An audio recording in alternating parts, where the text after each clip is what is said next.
hopefully it'll be much more of an exciting fight. I imagine the two of you didn't wake up to watch Mike Tyson versus Jake Paul. No, I chose not to spend my time on that. You probably made the right call. I woke up. I made sure to get caught up. I saw the Twitter. I saw the Reddits. Everyone was really disappointed in that fight. I don't know really what people were expecting from a 58-year-old man. That's a little bit unrealistic. I know it is Iron Mike. Yeah, I was going to say it is Tyson, so it feels like... But nostalgia's a bitch, and that would have been my segue into the conversation later discussing Train. However, we can't use that out the gate, so we'll put a pin in that. We'll come back to it later, and when I do it, people will be like, wow, what a segue that was. That's incredible. I can't believe he just come up with that on the spot. Wow, he's fucking nailed it, yeah. I think, though, it's not as much as the viciousness of Mike Tyson. Like, that's what gave you faith. Like, well, he did slap him at the weigh-in. He was a fucking animal, He still is. I mean, that one press conference is just like... Yeah, we can't say what he said. You can't say a single word of what he said, but it's like... The guy was mental. It is a work of art. He bit a motherfucker's ear off, bro. 100%. Evander, Yeah. You know? Who needs two ears anyway? That's what I've been saying for years. Yeah, That's it wasn't why I the had to whole have a ear. spare. You know, it wasn't the whole ear. It was just the tip. You know, another stoic expression for you, Chad. Mm-hmm. We have 2 ears and 1 mouth for a reason, and to listen more, talk less.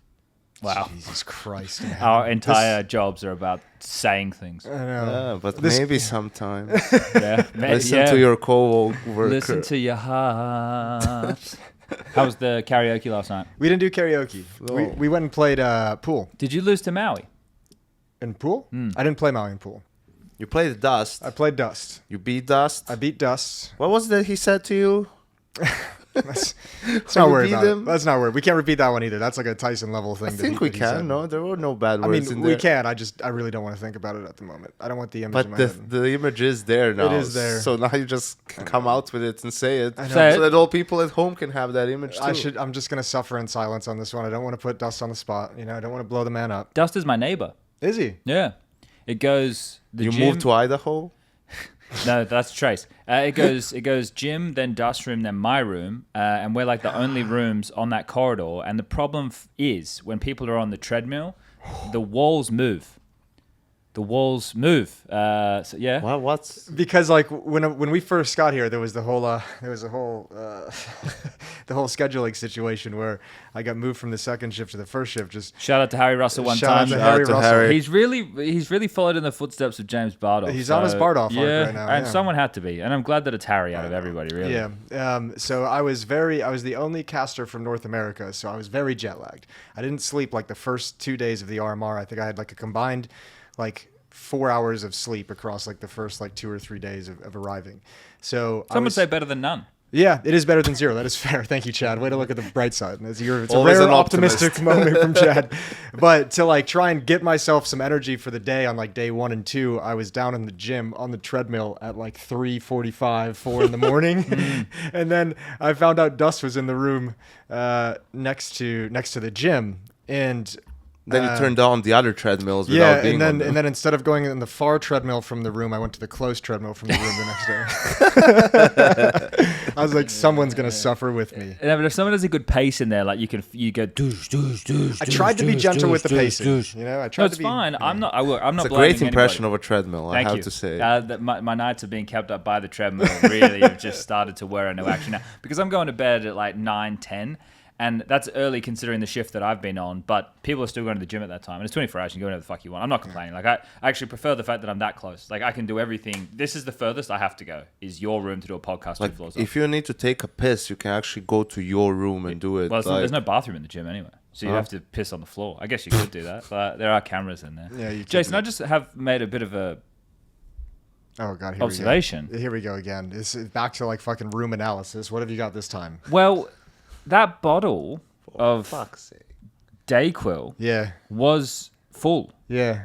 And So I had a little bit of a cold the first week. So when I went home from, what was the event we did before this? Rio. Rio? Yeah. When I was home from Rio for like those 2.5 weeks, I got home and my kid was sick, which essentially means I get sick, and it just like stayed at some base level. So like when I was This is gonna sound like I'm just bitching about the whole fucking first week, but while I was casting, I had like that. Have you ever had like a sickness where you have like that phlegmy throat and you're like trying to cast and it just feels like every word is like half getting stuck in your. That's what I was dealing with. So I've just been. I have a swollen throat at the moment, but like that's what happens when I come. Every time we come to Romania, it tends to be when the weather's a bit colder. Yeah. So it gets me the eyes. This time it hasn't gotten me in the eyes. I don't know why, but it's definitely got me like a bit more congested. And there's something as well with the change of air, because like Malta's quite humid and quite warm. When I move to a place that's in a colder climate, my skin fucking is on the fritz too. It's all dry and shit.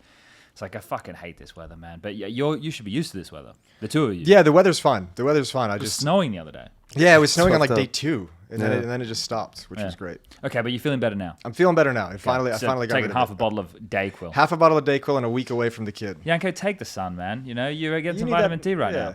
Is this like weird now? Well, now we look No, like you look good. angels, and you look normal. Yeah. Thank you. Yeah. Actually, my head is kind of disappearing into the window now that I see this. Maybe. Yeah, I should but try and- that's the Zordon look. Should I Jason. try and like? No. Well, you could turn the gain down. Oh, there's There you another go. thumbs up. I don't know why those thumbs up are popping up. It happened in the first episode. What, like that? People can see that. Yeah, people can see that, and I think it makes a little bit of a noise. You also want to know something else cool about this? This A, B, and CD button on the Zoom P4, not sponsored. These are audio tracks. So like I can play this. I think this is a laughing track. We won't hear it. What's the point? So like if you tell a funny joke, I could just hit A. And So it's like a It's going soundboard. to insert like a Seinfeld laugh. See, now I'm paranoid. Okay, never mind. Stop blinking. I was like, is whole this just going to go episode the is whole just day a till laugh. the end? But we could program those to whatever noise we wanted. Okay. So we could put like a fucking Doja laugh on there. Well, maybe we could take suggestions from our listeners Yeah. and or viewers, depending on how you consume the podcast. Throw in some suggestions. Put it in the Discord or in the comments. I won't read either. I'm sure somebody else will. Because I was going to ask, what was the feedback like on the last episode? Because we've changed tech. Your mixer is about 6 years to 8. Yeah, probably 6 years newer than mine. Yeah. The only thing that's the same is the XLR cables and the microphone. We have a new camera. I think there was, it wasn't as bad as I thought, because with Yanko's volume in the last episode, I was a little concerned because I didn't have faith in I don't know why, having just bought this and it's brand new, but I didn't really have faith in the limiter with Yanko's like range when he speaks. So Yanko is a little bit quiet in moments. I saw one guy in there ask us or tell us to turn the gain down on the microphones, which I have done by a factor of one value. One value. One value. From Okay. I think you and I were at like a 7, and Okay. I think now we're at like a 5.5, 6. Wonderful. But it should be all good. Other than that, feedback was solid. Okay. Yeah. Now They liked the timestamps as well. Oh, there was timestamps. Yeah, there was 2. Wow. It was intro and it was Counter-Strike. Nice. Yeah. Yeah, they do enjoy that. There was, another guy I had to ban from the comments who was fucking going off his tree last time about that. But it's like, Good for you. Did Did it feel good? Not really. All right. It's like, why do people have to be so unreasonable? It is a funny concept about the internet, isn't it? There's so many times where I see like a really aggressive comment just about anything, like whatever it might be in the world. Usually it's Counter-Strike. Well, we did politics last time, didn't we? We did do politics last time. But I see it and I'm just like, that's actually a hilarious comment because it's just so unnecessarily aggressive. And I find it funny. I don't like that in the Discord though. I'm very light on the ban hammer in the Discord. You're light on the ban hammer? Yeah, Okay. I mean that. you feel like you I wanna have get a a light little bit- hand, meaning I ban often and heavily. Gotcha. Wouldn't that be a heavy hand because you're hitting would the be a ban heavy button? hand. Yeah. Well, we say it like a light hand because it's sort of. I'm be- so, Doesn't I'm take so a lot of light. effort It's so, to do it? Yeah, it's like I'm very easy with it. I use it a lot, right? Like America with guns. Yeah. Dude, you should have heard Yanko last night. He was going off at the fucking Western world. Just every single Oh, yeah? conversation. It was fucking East versus West. It was like Rocky 4. I would have been with you, Yanko. I don't know, but it's like it's not really as Jason is saying it. It was a little bit. It was more eloquent, Bit more tempered. Sure. bit more tempered and eloquent, and I think we're not gonna go there down that road. Yet. But We'll save that Yeah, for the yeah. close. I'm right, of course. But what else? What did you just say? Yeah, because there was some guy insulting someone else. I'm like immediately ban. None of that. There's one guy that like I really want to ban, but Oh, in the Discord. I thought you meant in real life. I Yeah. was like, what was happening at Trick Shot No, last no. night? no, I really wanted to ban. I really kind of want to ban. I don't like his tone when he's like the way he talks in the Discord and everything. But Sure. saying that out loud, obviously, it's kind of like not reason enough to ban him. But I'm hoping he like. Chills out. No, I'm hoping he fucking crosses the line. Oh, okay. So then I can just ban him. But yeah, I appreciate like good, thoughtful conversation in the Discord. I feel like that's what it's there for. And then when people are just abrasive for no reason and like, something like that, is like, I don't really want it to become that sort of an environment, because it will push people away who are just talking in a normal way, talking counter, bro. You hear that, Discord? Yanko's got a heavy hand or light hand, depending on what part of the world you're this from. is also the guy that got Chad like to quit the Discord. Probably. The Wrinkle cult leader. I don't know. They've probably changed names. I think the problem for me... The internet's a wild place, isn't it? No, here's the issue I have, right? And this is going to sound very up myself, but it's actually just the fact of the matter. I don't even know why I question it.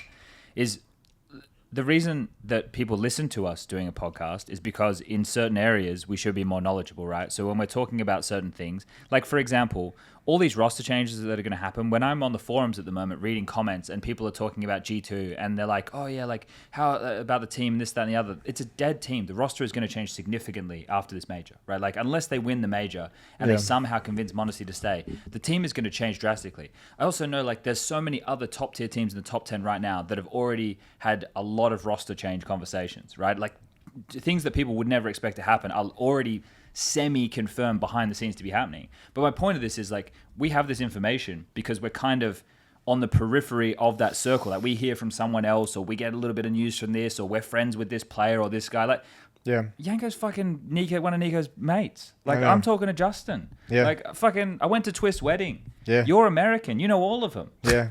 Right? Like we got not going to any weddings though. That's fucked up. Yet. Yeah. Yeah. Naf's getting married. Maybe I'll go to that one. Okay. Maybe you get invited, yeah. Yeah, maybe I'll hit him up and be like, dude, just throw me a bone, man. Can I have a fucking invite? You? No, I don't think I don't think that's invite. Can you please invite me to your wedding? Knowing Naf, it's gonna take a minute to schedule that wedding. Yeah, look, he's busy. Yeah. He's got other things on his mind. He's put it on lay-by. Yeah. You know? Yeah. You go to the store, you put it on lay-by, you're paying it off. That's what I did. I got engaged. We were engaged for 2 years before we got married. Okay. So Laundra's got engaged? Laundra's got engaged. Yeah. We're all growing up. He's got a dog as well now. If everybody, when I saw yesterday that Flamesy, obviously the KRL rumors came out, I'll write those in my notes. When the news came out about Flamesy re-signing until 2027, like my mind just stopped functioning. It was like 2027, like what are we in Back to the Future or some shit, right? Like 2027 doesn't feel like a real number. Like the fact he's signed for 3 years, that's normal. Actually, is that? Yeah, I guess it would be 3 years. Yeah, end of 2027, I would imagine. I think so. I don't. There was an exact 2025, date there, 2026, 2027. I've just read the number and I was like, this doesn't fucking compute, bro. Like, I've been playing Counter-Strike since 2004. Like, 2027. It's weird, isn't it? It's crazy. And then you're like, everyone's growing up, and I'm like, I'm unfortunately waiting in this shit. Peter Pan. Yeah, it's not that I don't want to grow up; it's that I don't know how. Like, I'm in Never Neverland, but you're one of the Lost Boys. I don't know how to get out. Yeah, like you just I'm stuck. If I remember correctly, you just have to believe. Rufio. It's such a good film, isn't it? It is. It's a wonderful film. If people haven't seen it, I think it's probably aged very well. I think it's got to hold up pretty well. Yeah. Hook is the name of this specific Peter Pan movie. Yeah, Dustin Hoffman plays Robin Williams. Robin Williams plays Peter Pan. Look, Robin Williams, R.I.P., one of the greatest actors of our generation. Hey, Julia Roberts was Tinkerbell? I don't think it was. Yeah, I think it was actually. It was. Yeah. Good memory. Blonde hair as well, I think. Yeah, well, had to be for Tinkerbell, didn't it? That's crazy. Yeah. But yeah, Rufio, great character. And the little fat boy. What was his name? He did the cannibal thing. I used to have the toy. Oh, he was the best. I had the toy. The food fight in that movie was unreal. Yes. Yeah, it was the colorful food fight. The imagination. You just have to imagine it. I kind of want to watch it now. I know. We can turn it on after this. Yeah. Well, we do have Chromecast, and I see, your TV's back on the wall. It's back on the wall. Yeah, indeed. Did you do it on your own? I did. Wow. I know. I'm a self-sufficient man. Suitcases on top of wardrobes, TV's back on walls. Well, I made sure after the last podcast when you criticized the layout and the organization. Well, you've just gotten here. I wasn't criticizing. You were a little bit. It's fine. It's okay. I went the next day. I just woke up and I was like, "Fuck Chad. I'm gonna clean this shit up." And I rearranged things. My room still looks spectacular. I will add. How are your Mount JMOs going? Not as bad as I expected them to. It's never a drink I'm going to go to, but it seems to be the fad drink at the I don't know. moment. That for some of Mountain the- Dew is pretty empty, man. So, but you want to know what's well? That's mainly Harry, I'd say. We were pugging one night, and between games, Alex, Dinko, Harry, and Hugo came in here for a round of Mount Jamos. So and then they went out after the bar and bought more materials for Mount Jamos last night. So that's what they were doing. They were doing karaoke in the room. For the uninitiated, Yeah, dude, it Jason, was so loud. They were like, "Come on over," and I was like walking down the hall. I get to the elevators, and I can hear them singing fucking bicycles, like just fucking going ham. And I was like, guys, it's like 10:30. Like, like you can't be shouting like this. People are trying to sleep. For the uninitiated, Jason out there might be a couple of you. I love how Yanko's disappeared into the curtain. It is funny. We turned the exposure down. Now he's just gone. What is Mount Jamo? It's Jameson, Irish whiskey, and Mountain Dew. And I know it sounds terrible. One thing we did discover, this is actually a really interesting fact. Mountain Dew, when it was created in like the early, I think in 1940s, I want to say, it was created by like Southern farmers in the States because they didn't have soda water to put in their whiskey. So they wanted to create a mixer for whiskey, and they created Mountain Dew to mix with whiskey. Okay, so it's intended. So the whole Harry suggested this as like a fucking meme, as a joke, and I was like, that's disgusting. And then it just turns out that that's actually the use case of Mountain Dew. Well, he also drinks tequila jacks. He does do That's that. the most disgusting thing I ever heard. When he Tequila's said it, I hard on thought the he was best of trolling. times. Like when we did the mezcal thing remember in Sydney on Bondi, we went to that, Yeah. and then we were drinking. I think I had like the tasting thing of the and that's different. Like you The can flight. but that like tequila mixed with what was it, Jack Daniels? Yeah, Oh my fucking god! it's horrible. It's like It's- actually, even Jason wouldn't drink that. I actually haven't. He's offered me to try it, and I'm just like, nope, I'm good. I'm good on that front. So for all of you back home, There is he a limit. does have a line. I have a line. There is a limit. And it's tequila and Jack Daniels mixed into one glass. But it's tequila at the best of times. It's like, what are we doing? Oh no, tequila's delicious. You got to learn to love tequila. Yeah, okay. Here's the thing. The orange and cinnamon, Chad. It's how you do it. It's gonna be beautiful. True, that is one of your. That fan is the favorites. better one, yes. And also, have you ever had tequila like in a big glass with an ice cube, like A as nice a whiskey? tequila. A nice tequila you like can do, that. like a is sipping like, tequila. it's nice, yeah, to sip it as well. Yeah.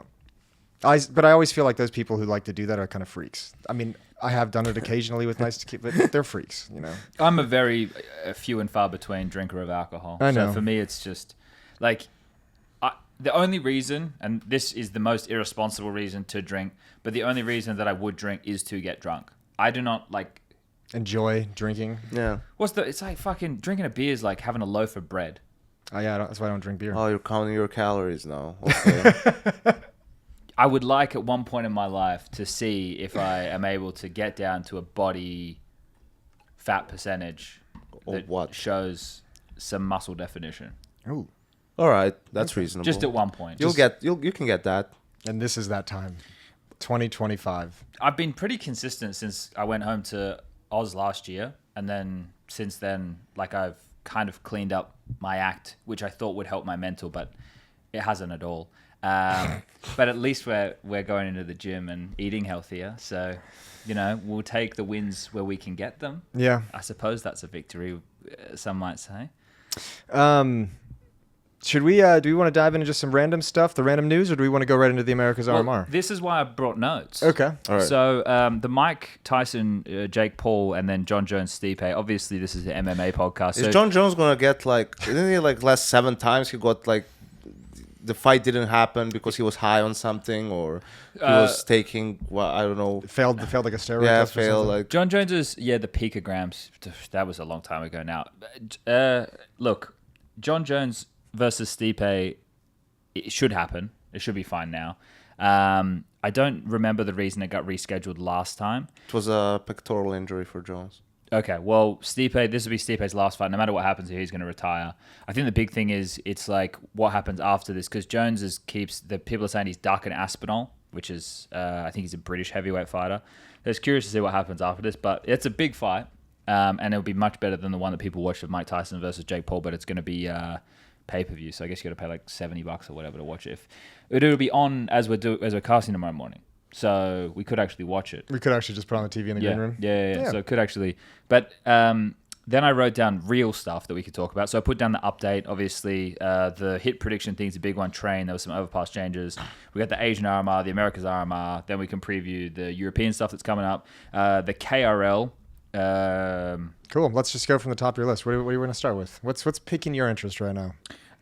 Well, that's I kind of wanted to talk about Train, I guess, being added, because like after Valve was changing the banner and everything like that, and we had a good indication that it was going to be added.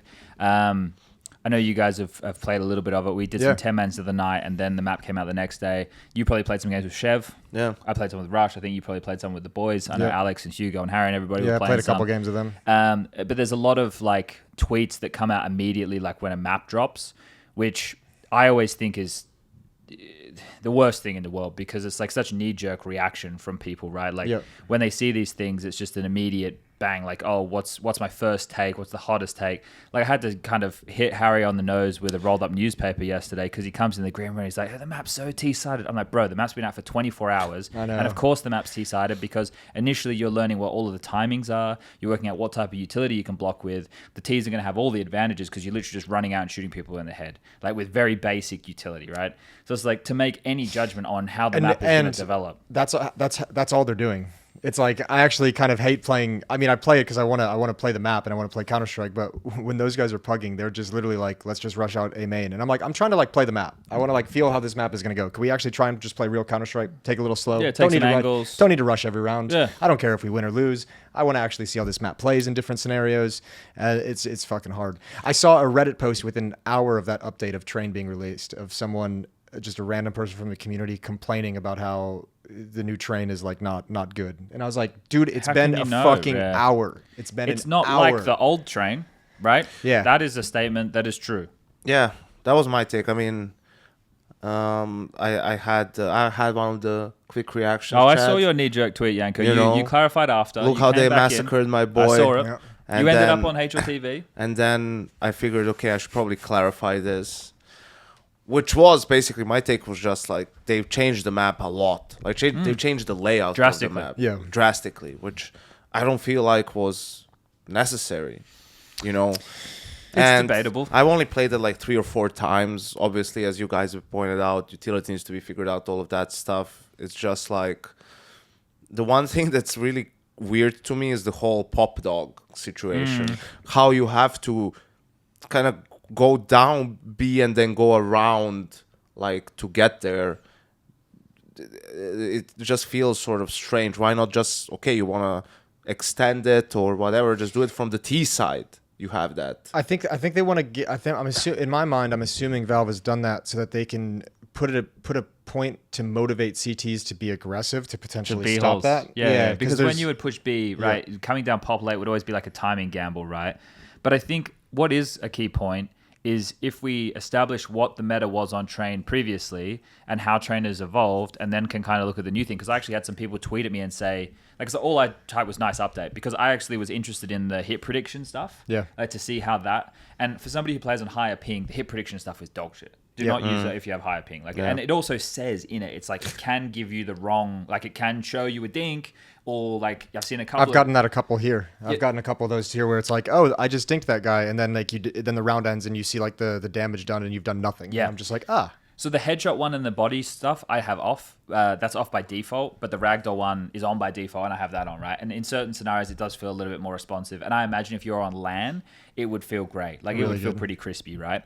But like we've all played the 1.6 iteration of Train, and the 1.6 iteration of Train. oh, it's so god tier. But the thing with it was like the map is giant in scale to the models. I played a lot of 1.6 and I played a lot of Source. Source is where I first was like quote unquote a professional. That's where I actually got paid to play. And the Source version of Train, the models were much bigger, right? So the scale was different. And they'd also introduced a lot of things that I didn't like, right? Like you couldn't go under all the trains in the same way. It was a lot darker and grimier. The 1.6 version, there were dark spots, but it wasn't the same. And the bomb train obviously was in Source in the same position as it was in 1.6, but in CSGO, the initial version of Train, they'd moved the bomb train into the middle of the yard. Yep. It was on that angle. They it had that the barrel yellow you barrels. could plan at. Yep. It was fucking dumb.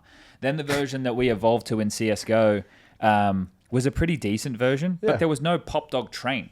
right? Like that is something that they removed that existed in the iterations that we had known before. So to see them remove more or change things, it doesn't strike me as that big of a deal because I played Train for the better part of 20 years and the map has evolved significantly within that time. So for me, I'm like, okay. And I wanted to see and kind of feel what they were doing. Train was a map that you'd start 4-1, right? It was a double AWP map, even potentially a triple AWP map, right? Because you could play like an AWP, like back 6 Ivy. You could play one like... SK did that a couple times, yeah. We used to meme on it, but it fucking worked. You could definitely do it. Now, obviously, I don't think that's going to be anything quite as potent because of the structural changes. I think the weirdest thing about Train for me at the moment is like the contrast of like outside Ivy. There's that like kind of really enclosed maze-like area where like Old Bomb is, and that whole kind of thing coming out Ivy, and then the outer yard is just like wide fucking open. And it feels very strange, like almost like a juxtaposition between having this open lines of sight, very little cover, into like this claustrophobic maze with odd angles. And also, like you said, Chad, like the Train we got at the start of CS:GO ended up looking completely different later on. So we might see some changes fairly quickly on this map too. On this iteration as well. The thing that bothers me is like you're changing the layout of a map that's been there for 25 years. Why do you feel the urge to do this when you're already adding new maps all the time? Like, why are you changing? You mean like you added Anubis, you added Ancient. Sure. Okay, Vertigo is significantly changed. It's going to be dog shit anyway, right? So why do you change Train too? Like, you've added new I understand maps. what you're saying is it's a gameplay part that is like classic, and in terms of how much needs to be refreshed, that's debatable. But why do it so drastically? So you would have preferred like if they had because kept it's all not the map open. will not play like old Train. No, I mean, no, we no. can It'll play that's the thing, and whether that will end up being a good or a bad thing, I guess it's a little bit about preference, you know. But why did you have to do that when if you want maps that play differently than the classic maps, you're already doing that with Anubis. Sure, create a new Anubis map is nothing like, you know, the classic maps in terms of how it plays, right? Like, I think that's like, for me, is a little bit, you know, I don't know if the goal is, you know, I don't know if like now, you know, very early thoughts, like maybe people will just focus on Ivy a lot more and try to split B through Ivy. It's possible. I think that's why they have that because so you're not closed the problem before was, right, like the Old Bomb, that line, like you had 2 lines to cover that the CTs could see you from all over yard. Now it's only out, so you can only with one You smoke. could see Ivy from E-Box before. Yes, right. Yeah. Like so that was the issue. Now that's not the issue so much. It's still a long fucking way to go, and the CTs can move around. I think that like potentially, and some of the people who tweeted who like did tweets that are actually in a bit of detail was like Hooksy, for example, right? And I don't even remember what he said, but I do, because I agree with him entirely. I kind of appreciate it if a player is going to go into detail, but there's like a JDC tweet that's like new Train is dog shit, and it's like, thanks bro, like that's really constructive, dude. Like, thanks for adding something to the conversation. Then a Shui tweet like, oh, this is becoming, you know, too realistic. I was like, bro, you're 12 years of age. You've been like, what are you fucking saying, dude? Like, it's just young man mentality, right? And I don't want to get into a battle. I'm not getting into battles on Twitter and stuff anymore. I barely even put out like opinions and stuff because we do that many podcasts. That the ability to express ourselves in long form and have these chats is way better. And I would prefer to have these type of conversations like with players or pundits or people in this form than over Twitter. Like, Twitter is no good for fucking anything. Well, mate. it's exactly what you mentioned to start this out. It is just a place for like the knee jerk reaction. Like that's the whole point of being on top of Twitter, is get that first emotional. I'm on there to see updates of things, right? Like, is there like a news source? Like the Mongols had that thing from their capital city, the graffiti, or you see like a news article come out from these guys, or the device tweet, for example, right? Like, it's still a place to find and read news, but to have an actual conversation, it's not. Some would say it's the only place nowadays to find real news. Yeah, no, that's true. We are the news. I forgot the device stuff too. Fuck, I'll write that down. That's a big one. That's a big one. To talk about tonight. Yeah, I think part of the part of Hooksy's tweet that I really agreed with and like kind of connected with is his idea that like the fun part of Train in 1.6 in Source and even in CSGO as well, it was like your ability to interact with the trains to really utilize them. And it feels like now with this new map, the verticality taken away to some degree. There's really no point of being on top of the trains. Like, it's actually like a really dangerous spot. So like it was dangerous before, but the reason before that, but you had some cover with the other trains, right? Like, it could block you from other angles when you had like 4 or 5 trains outside. Like, but you not could actually only that, there was so many angles that you could die from, right? So for example, if you're the AWPer on T side going T-connector, picking 6 lane. Right. You could be on the ground. You could be on top of the train. He could have pushed like and played in sandwich and swing you with a flash. Right. There was a lot of angles. And that's what made the T side feel so restrictive. Part of why. And that's why I don't necessarily like my knee jerk isn't to hate the changes they've made. They've essentially simplified and reduced the amount of angles, because for a newer player, the amount of angles that would have existed in old train are extremely overwhelming. Yeah. And we even had more of those angles in 1.6 and Source, because you go under the trains, right, which opened up even more angles. I love that mechanic. But in early CSGO, you could get shot your feet under the trains. You couldn't go under the trains, but you could see feet. Which was the auto sniper. So the fucking, the dumb Do you remember? shit. Do you remember the volcano train that he made, where you could actually go under the train in CS:GO really early on? Oh, we yeah. like experimented with we it for like 3 months, and people were like, "Nah, Yeah, it's good." I think the thing was in 1.6, the movement was a bit more fluid. Like I could do a move where I'd be back 5 T side. I could go up the ladder with the inertia. I would hit the lip of E box, and it would give me a slide beautiful. under the pop dog train. Neo was fucking god at that. Yeah. Him and Forrest, like crazy stuff. Or the people dropping down from heaven, hitting the ladder, jumping off, and then getting in a fucking fight. Another thing that's that no one is really talking about on the new train, because of what Jason said, everyone's just running outside, right? Like changes to B are significant too. I think the changes to B are quite nice. There's only the window close to lower, right? Yes. Like there's no window next to upper to throw nades. So that's through. the same. Is it? Yeah, there was only that one window before. Yeah, maybe you're right. There's no upper anymore. There's like the building in the middle of it. I like that cover. I like that cover. So it's in theory it's there to make it easier to go B and get out B. So yeah, that's going to be also interesting to see, right? Like yeah, how it turns goes. that into a lurk position, doesn't it? Because there's like you don't have to be concerned about the op at upper ramp, so you can kind of take your time, sort of jiggling angles. Well, before the thing was you were exposed as you were clearing sightlines, and you could die to that at any moment. But I tried playing on some of the Cybershock, not a sponsor, retake servers on that map, because I figured that's the best way to get like bomb site reps in, right? Obviously playing retakes. Yeah. So I just played a whole bunch of that. And there's this angle that you can get if you're back bomb inside, like physically on the train, like next to the silo-y thing in the middle, from the back all the way to the arch where they're coming out of CT spawn, high ramp side. And there's just like this little beautiful headshot angle that on like a pistol round or like on a force with a deagle or something. If you see that even an AWP, you're not fucking getting past that as a CT without util. Like you'll fucking those things, they should close that angle. That angle shouldn't exist. Like the CT shouldn't be like having to take that. It's so hard to take that angle. There's a pretty nasty one at the upper ramp as CT as well, behind that new building that you just mentioned, where like you get a nice angle towards low ramp. Yeah. It's very, very nice. Now I imagine that'll eventually get Molotov from someone at upper ramp. You can probably chuck it over Off that. the But wall or something, but I mean, if you don't, that's a really strong position for just like one easy kill and then safety. Yeah, I think that the cool thing, because of the way Counter-Strike's played at the moment, it's very push and pull, right? The CT is taking space in different areas, dropping back, there's different reactions.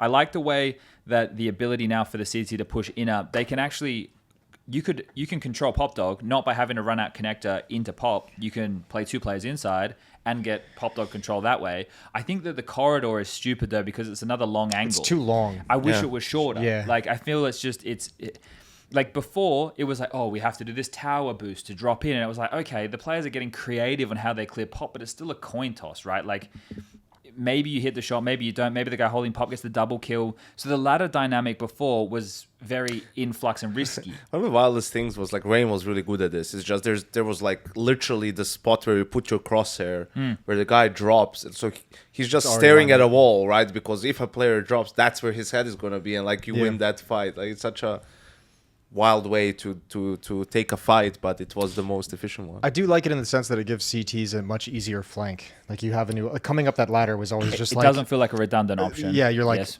I'm either dead or like I have no chance. If someone's here, I just die. Yes. Yeah. I think that there's some really interesting angles that are going to be curious to see how they're dealt with. Like right now, that whole maze area at the back, like we'll just call it back alley for argument's sake. We've been calling it Icon. Yeah, because of Ivy and Con. Yep. Yeah.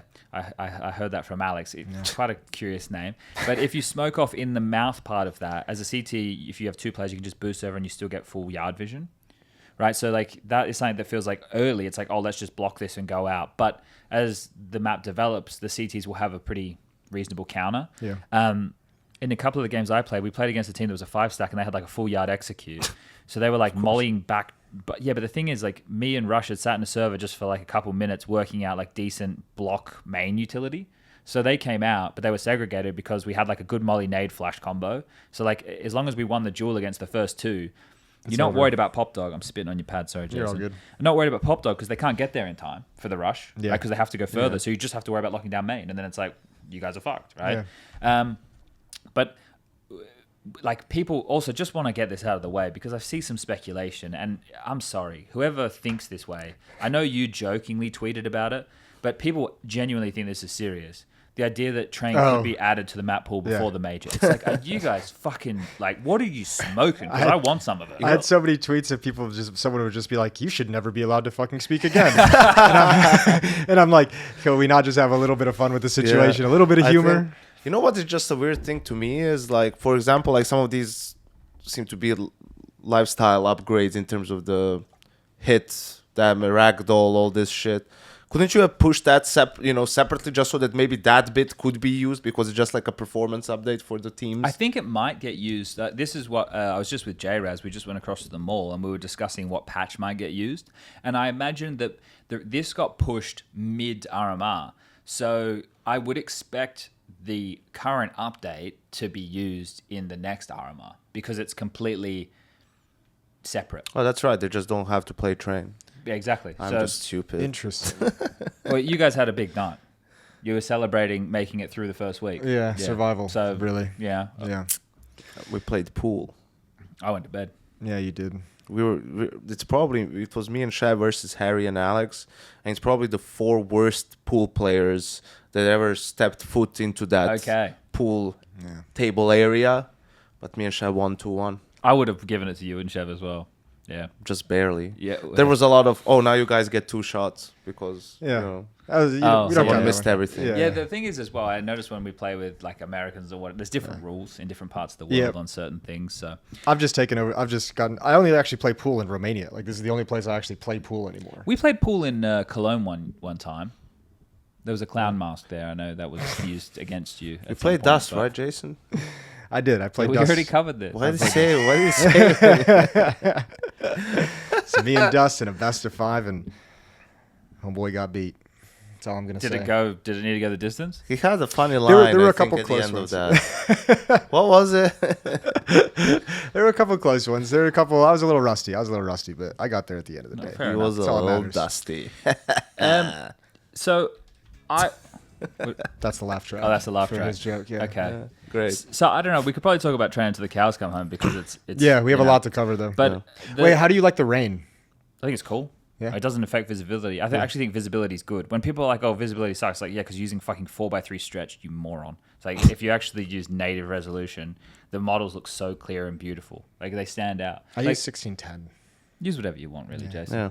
Dude, shout out to PGO. We got much better PCs this time. We can actually play CS. Yeah. Last time around, the monitor's fantastic. This Everything's time been around, great, yeah. The PC's and the fact that you've got the right Ethernet port in now. You've got the good The speed. 500 megs down. It's banging. Yeah, that's right. I've heard complaints regarding the chairs, but I'm okay with the chairs. you know, you're gonna have to deal I with play it. better on the chair without the pillows. I play better like lower when my posture is forced to be Okay. better. Like I don't know what it is. It's weird.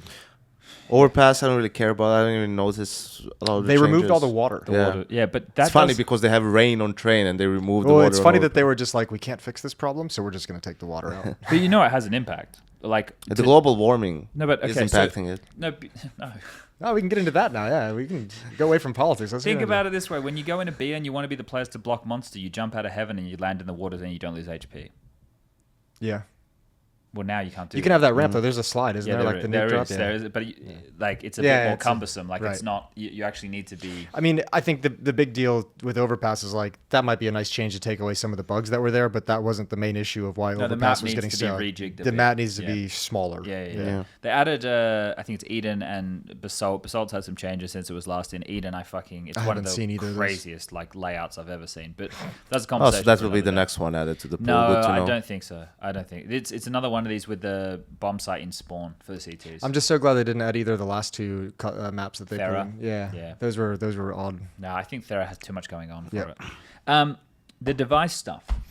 Do we want to get into that? Because we Yeah. go from like updates and news, and I guess this is a key piece of news that just happened. For those people who missed it, Device will not be competing anymore this year. My goat. He's come out again saying that he has some health-related issues. Stress-related health issues. Yeah, heart palpitations. We have always known that Device has had issues with long travel because of the He's whole. had this for a long time. He's right? had stomach issues yeah, before, it was right? similar Like to the it's- Get Right thing, I think. Yeah, and I saw people like tweeting and being like, oh, like if he looks after his health and goes to the gym and eats well, and I'm like, one of the people that you frequently do see exercising at events is Device. Right? That's like when he turned the corner in his career is when he started fucking running every morning. Do you want to? It's quite long. I don't know if you want to read it. all. I'll try and saddened to share that I won't be able to participate in the Shanghai Major due to a recurrence of stress-related health challenges. Difficult decision to make, but after discussions with the medical team, I know that stepping back to focus on my health is the right choice.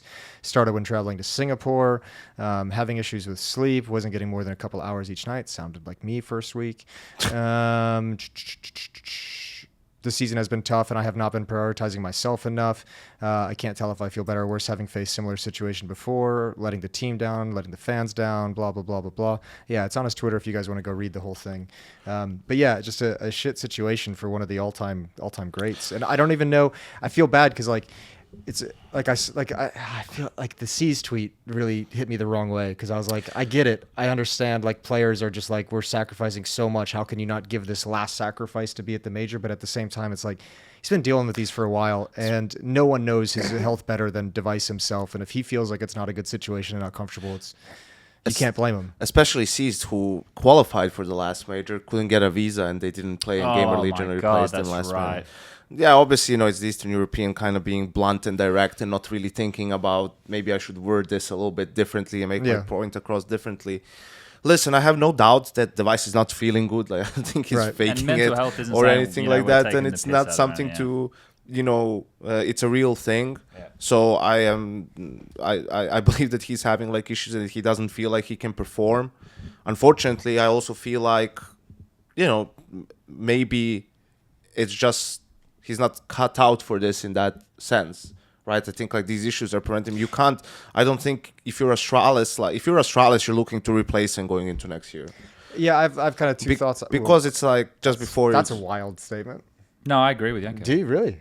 Yeah. How can you not? And well, I guess because one of the points I was going to make is that next year's schedule is even crazier. So if these are an issue now, it's probably going to be an issue next year. So I guess that's just fair. Like if you can't, if we're talking about the major, right? Like it's the biggest tournament. We're talking about the major after Astralis missed the last one, So obviously, if there was any chance for him to play, he would have played. Like he feels like that's. But if you cannot do that for this tournament, are you going to do it for IEM Dallas, PGL Buenos Aires, Blast, Cambodia, like what, whatever. The fuck was? Why's Yanko sending us to Angkor Wat? No, but it's like so, and then you can't count on a guy. And listen, everyone's sacrificing a lot on a team, right? Yeah. Like all the players that are involved, the coaches, the staff. Device is a superstar level player, so I don't think his salary is anything to be laughed at, right, as well. So you're looking at that too, and then it's just we need to have guys that we can count on that every tournament we want to attend, that they'll be available, right? And even if you look at it from like the roster standpoint, I mean, Cadian is there. He is just back to his OP IGL. Maybe it makes sense now to bring an OP IGL. That he's played all. They get Shush over from heroic. Dude, it's a worse heroic now. Right, like they have Bro and Stare in lieu of Shush and Tessus, right? Yeah. So I guess from that standpoint, for Astralis, things can still function, and I think Bro as an anchor player, a support player, he can still be there. He's not going to deliver his clutch factor as Shush from what we've seen. I think Shush was better in the clutch, but all in all, like Astralis can still function, right? I think it's good that Bro does get the opportunity to kind of play the major because this all happened around the same time with that whole blast thing and the medical thing, and this is why people, when it happens, are like, oh, I feel bad for Device, but yeah, get fucked, Astralis. It's like I get that Astralis shouldn't have been allowed to do that. Blast shouldn't have allowed him to do it. It's the same thing like with the Drillers thing. Valve should have stepped in, but because Valve don't step in, it's just like, okay, well, I guess this is happening. What can we do? We have no authority body that's worth their weight. So yeah, and the Astralis conversation, like for the RMR, like we'll probably have that when we get into previewing the event, right? But for them, they can function. Are they going to function as well? Well, if Cadian still has the broken elbow, then shooting hand as well. It's going to be pretty tough, right? But that's a different conversation. This one, but Jason, I do agree with Yanko. I think that's fair. I think at the end of the day, you took it one more step. I think he should retire. Yeah. I think you should retire. I think you should probably become a content creator for Australis.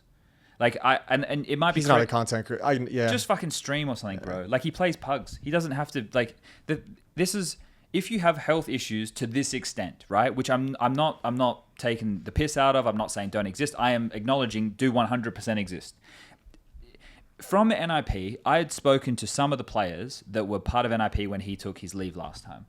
There is resentment, right? While there is empathy and sympathy and understanding towards the issue and wanting to get better and feel better, they're like, you're part of a team, right? And it sucks that one of your players goes, but there has to be an underlying level of resentment that exists there because you're on a journey together to compete for something, right? And I think also because it left the team in this weird limbo state too, where it's like, well, we're just going to use people from our academy roster or whatever, right? Yeah. Whereas as instead of just moving on from this problem. Well, put him in that spiral of 6 months of stand-ins and rotation. I hate the fact he said, I'll be back next year. Like, how do you know that you'll be better by next year? How could you possibly know that that's going to be the case? We're in November right now. And I think this is... I hope this isn't a controversial opinion, right? Because I was reading some of the discourse about it on Reddit and whatnot, and people definitely didn't agree with Seized because Seized's tweet is like, well, mental health, it comes across to most people, and I don't think Seized even meant this, but I don't think comes so. across like mental health isn't real, right? That's the way people take it. But like, I think that there's like a middle ground here where it's like, if you aren't in a position where you can be healthy enough to contribute to your team in an environment that is as rigorous as Counter-Strike, you're going all over the world, you're competing all the time, it's cutthroat, it's a competition, it's stressful. It's meant to be stressful. Yes. Yeah. Competitions are. That's why winning feels so good and losing feels so bad. That's just the unfortunate... Well, it's not even the unfortunate nature. It's just the That's reality. the fucking awesome nature of it. Yes. Yeah. That's great. And that's it. And if your body is not allowing you to participate in that, then maybe you need to consider not participating in that for your health. Like... It's as simple as that, bro. Like how often do we talk about the whole RMRs? The one word that's being said the most is pressure. Yeah. Right? Pressure and stress. Like, and who's gonna handle it better? Who's gonna do a better job of, not letting it impact their game too much? And if you can't handle stress, you should not be a pro player. Like maybe you're not cut out for this, which seems a wild thing to say for someone who's like the most accomplished player in modern Counter-Strike history, right? But people change over time, things change, your health might change, whatever, the circumstances changed, and maybe he's just not cut out for this anymore, and that's fine. That's okay. Yeah, that's fine. Like, you have to look after yourself first, your physical and mental health, right? And if that's what it has come to, right, like, then that's what you have to do. And if that's a decision you make, you get to go retire as the greatest of all time. So I mean, just take that and. But here's the issue that I have with this, right? Is if I'm in that position, especially in modern era of Counter-Strike, it's a little bit different when I retired, especially with where I was from. Like, I couldn't have gone to another team. It would have just been an Australian team, and we wouldn't have been able to break through. Like, we would have had to have beaten Renegades at the time without any backing or very little backing. So it would have been extremely hard. But if you were to go elsewhere now in terms of like becoming a streamer, you get to do it on your own time. You get to just, play the game. You can do his Danish stacks. He can do whatever. And he's so well known that he can make money that way, right? Yeah. But for somebody who's still, what is Device, 28? 7 or 8? Something like that. 8, 9, I think. He probably thinks and especially because of this in-game leading thing, like at the time I was like, yeah, fuck yeah, Device, let's go, let's in-game lead. But now I kind 29. of feel, I got behind it, I got excited by it, I thought it could happen. Well, the fact that he's at a relapse of this, you can't be an in-game leader. Do you it's think the most stressful position on the whole team? Do you think that like health issues starting to crop up was probably the motivating factor? Because I remember when it happened, it was like, okay, we see players try and switch into an IGL and realize last time, Jason, it was because he's like, we didn't talk about this at the time, but a lot of time has elapsed since then, and he even did a podcast talking about it. The girl he was with, that he moved country with, that he left his team with, I know, cheated on him, and then it sent him in a downward spiral, right? Yeah, I know that, but when he became an IGL of Astralis, like just definitely after the added last to the stress level. Yeah, but do you think like the health issues started cropping up, and that was the motivation to go out and grab a Cadian? Was like, I can't do this. Like I'm falling apart. I can't be the IGL. Like my body is literally deteriorating. It does add up. Yeah, it does. It's unfortunate. You know what else is unfortunate? Bro had the opportunity to do the funniest fucking thing. Oh, he had the opportunity to do the funniest fucking thing. Just say no. Or just say I'm not. I know you're not going to, but he could have just said, "Oh, I don't feel so good." Yeah, One Rugger plays. Yeah, Jesus. Just after they threw him under the bus, you could have just been like, "Yeah, I'm really not feeling fit to play, guys. I don't know what to tell you." The thing is, if Bro goes into this event and I'm proves hoping him, he like bled them through the nose though, Oh yeah, to pay him like a shit ton of money just to even show up. I want the equivalent of like 50% of all the sticker money. But for him, right? He came from Australis Academy, went to Monty. He hadn't now got brought to the Australis main roster, and then got dropped for Katie and to be the in-game leader of the team. If I'm Bro, right, I'm still at the infancy of my career in this, and for him, like this is even players like Stown and Yabi, who were doing better in heroic, still wanted to go to Australis because they have such a hard-on for the brand and what it means in Denmark. If I'm Bro and I get this opportunity and I go to this event and I play well and I can contribute, like, I don't think Device is coming back anytime soon, and he probably shouldn't come back anytime soon. Bro might be able to earn himself a spot on this team, like, actually permanently. Oh, I would do the exact same thing he's doing. Yeah. I would just fucking eat it, and I would go play the tournament, and I would do my fucking best, and I would try and perform, and whether I stay on Astralis or perform well enough to be able to go, if I don't stay on Astralis, to be able to go find another team, that's an opportunity you can't miss. But from the outside perspective, it just would have been funny. I think it would have been some entertainment. Yeah, I guess. I don't know. Like, because a lot of these orgs have like their villain arc, right? Like an NIP or an Astralis or whatever. Astralis doesn't really have a villain arc so much as they just they Darth just Vader. are the fucking villains. Sith Lords incarnate. Yeah, it is when you look at it that way, it does make it. Yeah, okay, he could have fucked over the org in a big way, but I mean, they could have fucked him over in a big way. So it's they kind of already did, right? Yeah. Like, well, when you say something like that, it's fortunate that so much came out and the community is so active on monitoring this kind of shit that when like it was announced that like, oh, he's having health issues, which is ironic considering Device. But like that is a situation where other teams could look at that and be like, would we really want to pick up a player who has health issues that, like, again, prevent him from going to events? Exactly. That can have a massive impact on your career. They did him a disservice, and thankfully, his agent came out and tweeted, so that got some publicity. And then obviously we're watching his Faceit account, and he was playing 20 pugs despite the fact that he was unfit to play. Trialing with Ents. And trialing with Ents at the same fucking time. Allegedly. Allegedly. So I mean, yeah, there were so many fucking, like, I don't know. It's just what a weird situation. I hope Bro goes to this major, fucking kills it, and then just leaves. I think just to end on the Astralis thing, like a silver lining in a sense is they're still at the infancy of this lineup, right? Like, it's not that heroic. They were ramping up and they were like one of the contenders. Yeah. And now, it's like they could have won the major. Now, they probably wouldn't either way. And they can still make the major even with this change, right? Especially with the best of ones and everything. They can make it happen. And I think it's relatively easy. Kadian will just play his old roles. Stone and Yabi were with him in heroic, so it's just down to Stair, who I think has proven by now that he can do just about anything. Like, he had to play under so many different IGL, different roles, different positions, lineups. Like, I think that's not going to be a problem. And Bro as well as an anchor, just kind of plug and play, right? Yeah. Like, so I think they'll have a decent level. Also, and I know this from my sources that Bro was playing with Astralis several days before Device put his announcement out. Mm-hmm. So they were already starting to get this underway, right? Like, the Device, and it's not the Device announcement happens and like, oh shit, okay, like they had known that this was likely happening for a little bit of time. Teams were practicing against Astralis and Device wasn't in the server, right? So, it isn't great, but it's definitely not the worst case scenario for Astralis. But again, like, maybe something that Yanko and I have said here, even though I think it's pretty matter of fact, we're in November after all, men's mental health and everything like that. I don't want people to think that we're like disregarding all of that. It's extremely important, right? Like what we do, traveling all the time and not having a routine in life, being away from your friends and family, or it can have a big detrimental effect on your mental health. It's something that I struggle with from time to time. Probably why on the podcast people are like, why is this guy so depressed? Like, just fuck off and go home. Like, and I get that sentiment. Like, it is something that's difficult to deal with, and I don't think there's any key solution. There's things that you can do in your life to try and help. And if you have underlying health issues that add to that and make things worse and make you feel worse, like, there's nothing worse than sleep deprivation. Well, there are things worse than sleep deprivation. Sleep deprivation sucks. Yeah. Yes, it does. Yes, indeed. It can definitely make you feel subhuman. So yeah, I hope Device isn't out for too long. I think sleep deprivation is actually considered torture, isn't it? It's like Yeah. against the Geneva Convention. Yeah, we can waterboard you. Well, Harry will gladly, I suppose. Yeah, he probably would. Yeah. Knowing Harry these Funny, days. you were the one to talk about There's another Geneva thumb. Convention, Jason. What's happening? It likes the waterboarding column, I suppose.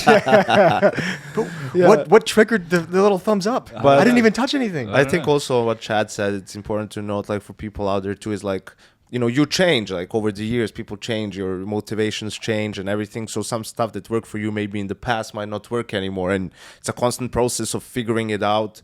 You know, we were all more than happy to spend 300 days away from home 5-6 years ago, getting to travel the world, experience like all these new places, cultures, just do the job. I think now more and more it's like, okay, the time at home, especially for you, becomes like a lot more valuable and something that you want to try and get as much as you can. Sure. And that helps, like then, okay, I leave, I do this, and then I come back, and there's a balance, and it helps with a lot of things. So it's a constant like of figuring out, okay, how do I get myself in a good spot where I can just be happy? I think this, and this isn't necessarily just narrowing in on the conversation we're having right now. I think this kind of goes in all walks of life. But to be like obsessive about something, or to be like the greatest in the world at something, you need to be a little bit different than... You need to be a little Yeah. crazy. Right? Yeah, like, yeah. Like we're joking about Mike Tyson, but he was an absolute like animal. Like the way that his brain, like he was essentially brainwashed as like a teenager,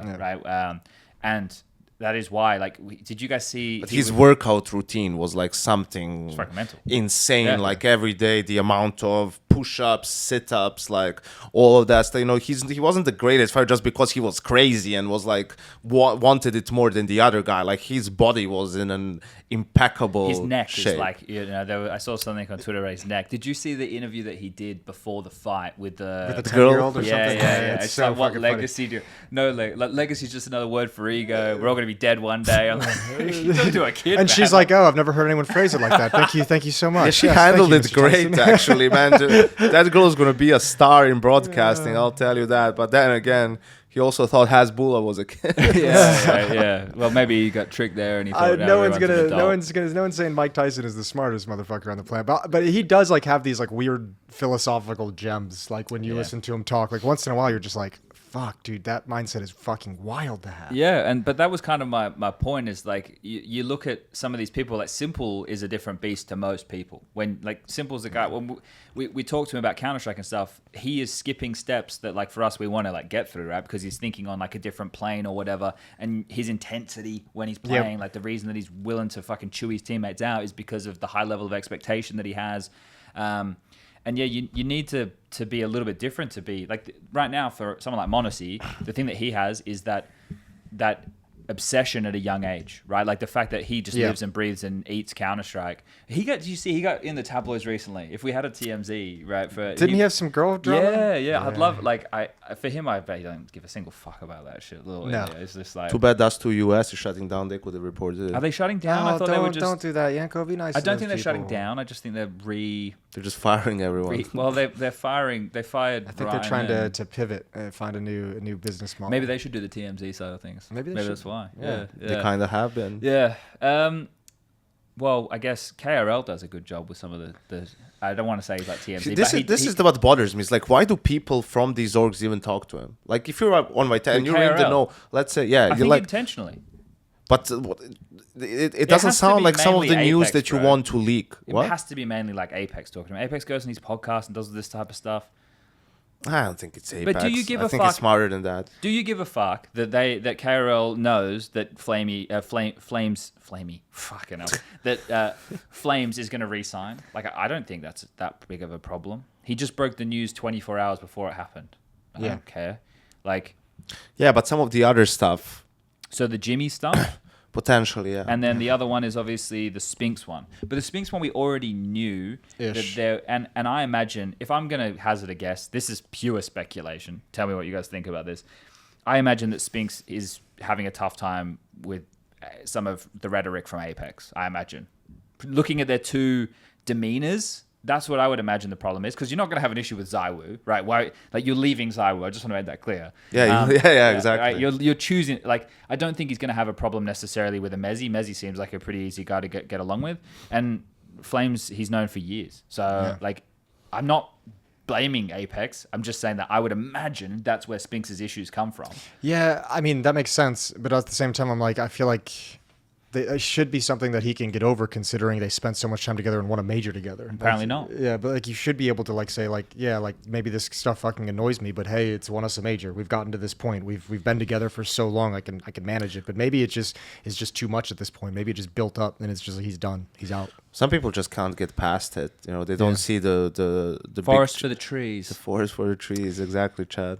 But yeah, you are leaving Zywoo. You are leaving Zion. That's You kind of are wild. leaving You know that Zywoo. you're willingly departing a team that has one of the world's Maybe- best player on it. Yeah. Look, the thing that goes for me is like, okay, he's leaving. Like, I'm happy just to acknowledge that. It is who's going to replace him, and then more importantly, where's he going to go, right? Because he's not going to Falcons, right? Like that's No. not going to happen. No. No. He's not into Falcons. That'd be a fucking wild thing to have happen. Crazy. That's a universe I They can't don't need him imagine anymore. exists. I don't Either. think they need him, no. So then if you're Spinks, what are your options? Well, if Jimmy does leave Mouse, you could go to Mouse, but it would be a downgrade in terms of pay. So knows? really quick, Actually, yeah, shout out to the boss man over there at Mouse. Maybe they'll send us an email. Maybe it is fun. Maybe they can pay for him. I heard. Well, I- especially if they even make the made, you know, like, True. and if they, you know, Jimmy is not going for peanuts, right? Like that's a mil at least. Like Good that's a point. mil. That's 1.5 maybe even. I heard a rumor. Here we go. And this is a complete rumor that I've not even attempted to like find like a second person. Those are to her think favorite this. ones, Jason. Go But ahead. I did hear a word that like I think I'm hoping I'm getting this right. The Eras DOS thing with Saw All right. was that he was talking with Mouse. To replace who? I don't know. Completely unsubstantiated. Mm-hmm. I've heard it from one person, Yeah, I don't know. and I about don't that. exactly But have I a lot think- of sources in the I Portuguese mean, scene, but Spinks- that'd be weird. Spinks in theory could go to G2 Yeah, but would you want to go to G2? because Miles would take Nico's roles, and then you know. I The don't only- know. the only way you go to depending, G2 is- depending on how that looks, Miles would probably be the better option player wise. If I'm leaving Zywoo, it's for Monacy, but I don't think Monacy You better have will a be you better have there. a guarantee that he's going to be there. You better have like you better be able to like see his contract with the ink. And if fucking he's you not better, there, I want $2 Yeah. million in cold hard cash. yeah.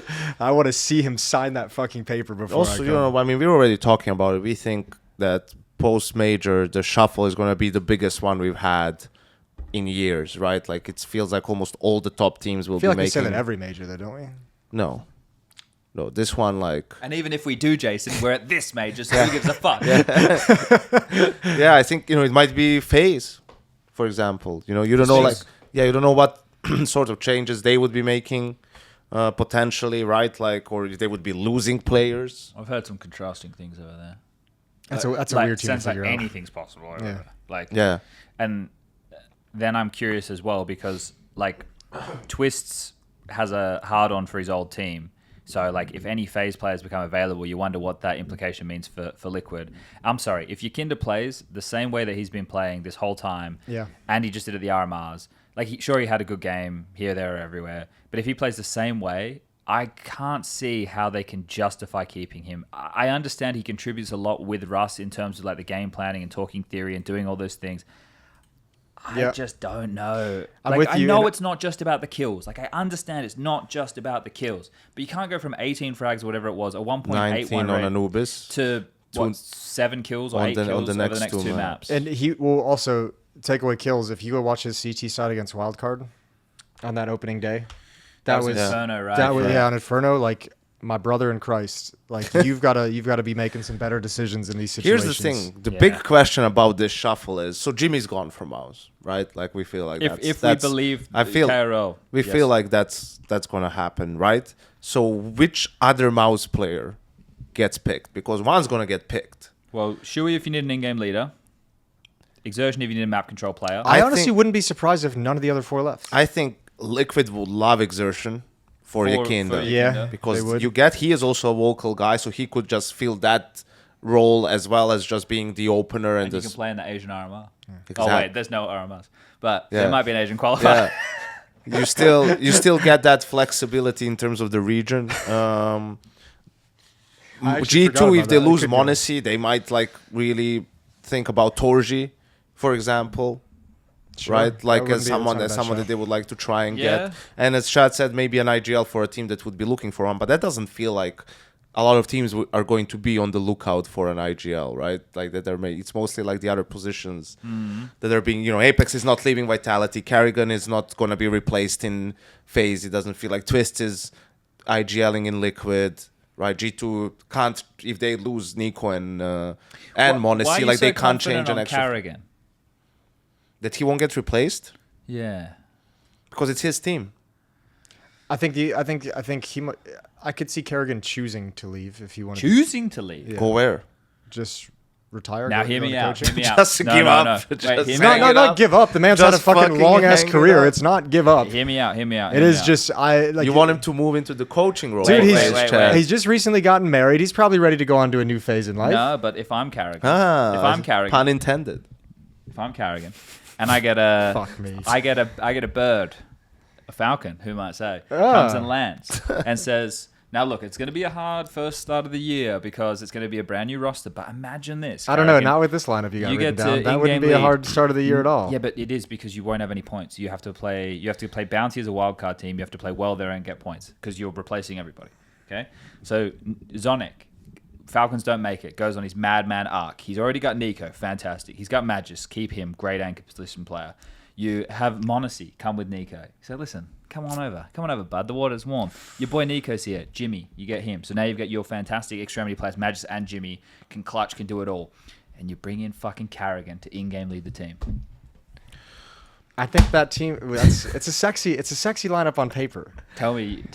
I feel GB like- James' dick's not hard right now. His and heart's you'd be fucking lying. throbbing with that Fucking, lineup. yeah, it's pumping out. I feel like Got that that pre-com going. that lineup. Don't you, Oh my god. Okay, well, we've escalated things. We've crossed the line. Yanko's very hungover. I'd like to apologize for his behavior. Yanko's just been getting dry humped by this team, man. Oh my Lord Almighty! What did Dust say? Let's get that.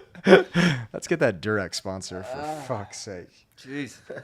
No, obviously, I'm in a complete. No, but wasn't it like when we were talking about this in the summer or something where I said like, yeah, imagine if FaZe, because FaZe was playing like shit and kind of if their players wanted, I said Carrigan plus Rops, Well, no, you don't need Nico, Rops. Magisk, and Monacy. You don't need Rops now. Yeah, now you don't. Play Jimmy. Jimmy's even better. Yeah. I think for me, this is what I would though want to see. I don't need Carrigan on that team.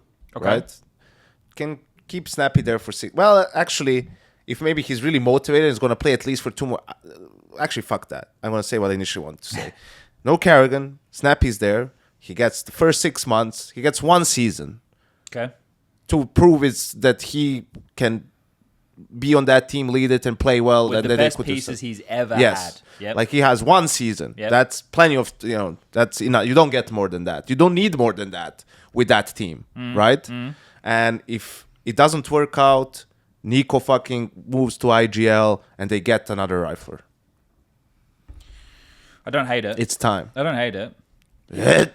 No, I don't want to get No, copyrighted. it's Yeah, you didn't have the energy for that. I had I it. could I hear just- I could hear it in your throat. I That didn't was a wanna little get too gravelly. copyrighted. I love how we're on the precipice of the final event of the year and we're discussing 2025 and how the Roster rosters could changes. look. Doesn't that make the major just feel... I don't know what word I But used. here's the thing. No, I know what you're trying to say. And you said G2 are a dead team. And like, sure, G2 is not a dead team. They're a team that they know that changes are going to happen. But I feel like they're giving it their all at tournaments. I mean, they just won a fucking tournament. They won 2 out of the last 3 tournaments. They could win the major with this current roster. So I don't think like they're at that point like a dead team and they're not like trying and people are not motivated and they're not like playing their best. I think actually they really enjoy playing with each other, right? Like especially Malms coming into this team playing with Nico and Monacy, right? Might be some freedom as well, knowing that the I think roster's it's for some of changing. the other teams it might be a problem. Like for someone like Mouse, it might Well, we become saw a it problem. last year, it became a right? problem. Because for Vitality it won't be a problem. I think Vitality, the players like sort of probably Accept expected, it, yeah, right? mature And enough, yep. this and for Spinks to leave, like and they were aware of it or whatever. Mouse might be a problem. FaZe, I think, is also aware. I mean, if things go on like this, changes will have to be made. Everyone's aware of that. Like, there's no surprises there. I think the Mouse one, does feel a little bit surprising, probably because they've been right there. Like they were the best team in the world for a little bit, or ranked at the very least earlier this year. So like that's the one where now the players might feel weird because like, oh well, what's the point? How is this when we're gonna lose? 2 players maybe after this is like, what the fuck? Do either of you get the feeling? I had this thought when I was on the flight on the way here. I wrote it down so I could bring it up. I feel like this major right now is going to be Nico's best chance to win his first major of like the next 4 majors, maybe like a year and a half, 2 years. No, You don't think so? no. I think he has a really good chance here, but I don't think best chance that he'll have for some time. But No. what can you? Unless a lineup like that magically comes together, because otherwise it's going to be a process, But right? that lineup anyway, like even if you had Snappy instead of Carrigan, right, and you had the other 4 names, Nico, Monesi, Madras, Jimmy, they still have to play the wild card event and then get enough points, right? They have to play well first event and then to get the invites middle of the season, and I'm pretty sure the cutoff's going to be 2 months before. Well, so that's the problem. there for is them. one thing that we're ignoring, and because we're really banking on this Nico Monesi relationship and all this stuff. Yeah. I just want to write down Jason's points so we can return. There is a wild scenario in which this Falcons team does well, like they qualify for the major and they maybe even go to the second stage. Let's say by some fucking miracle, they're in the playoffs of the major. Okay. Right? Simple plan as well. Yep, Right? Yep. Magis shooting people. They get eliminated, quarterfinal, whatever the fuck. All of a sudden, Simple is playing. It's Simple. He's back. He's back. him. He's Yep. back, baby. He is fucking him. Fuck yeah. Now you're Falcons. Fuck up. now you're like. I'm on, Bill. I'm on board, baby. Now you're like, well, okay, we're getting Jimmy, we're getting Nico. Do we need Monesi? Do we stick with Simple for next season because we have the slots now?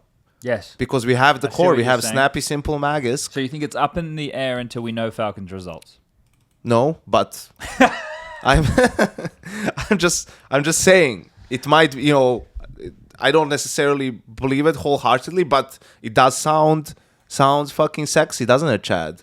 Sure. It's not really that level that I said just before, but Yeah, it's sort but it's of still there. you're getting Still there. excited. Yeah. Like, Can we? I want to return to Jason's plain thought. all right, Jason, why do you think this is Nico's best chance, or was it just a question? I think this team. No, I think I think we're making a lot of assumptions that Mondesi is going to follow. I think we're making like this really heartfelt assumption because we want to see them play together. We know they enjoy playing together. We know they have a cool relationship okay, so and yours they're is a fun based dynamic. off his future roster. Yeah, I don't necessarily think he's going to get Mondesi. So when you go over to Falcons, he'll be stuck with Simple.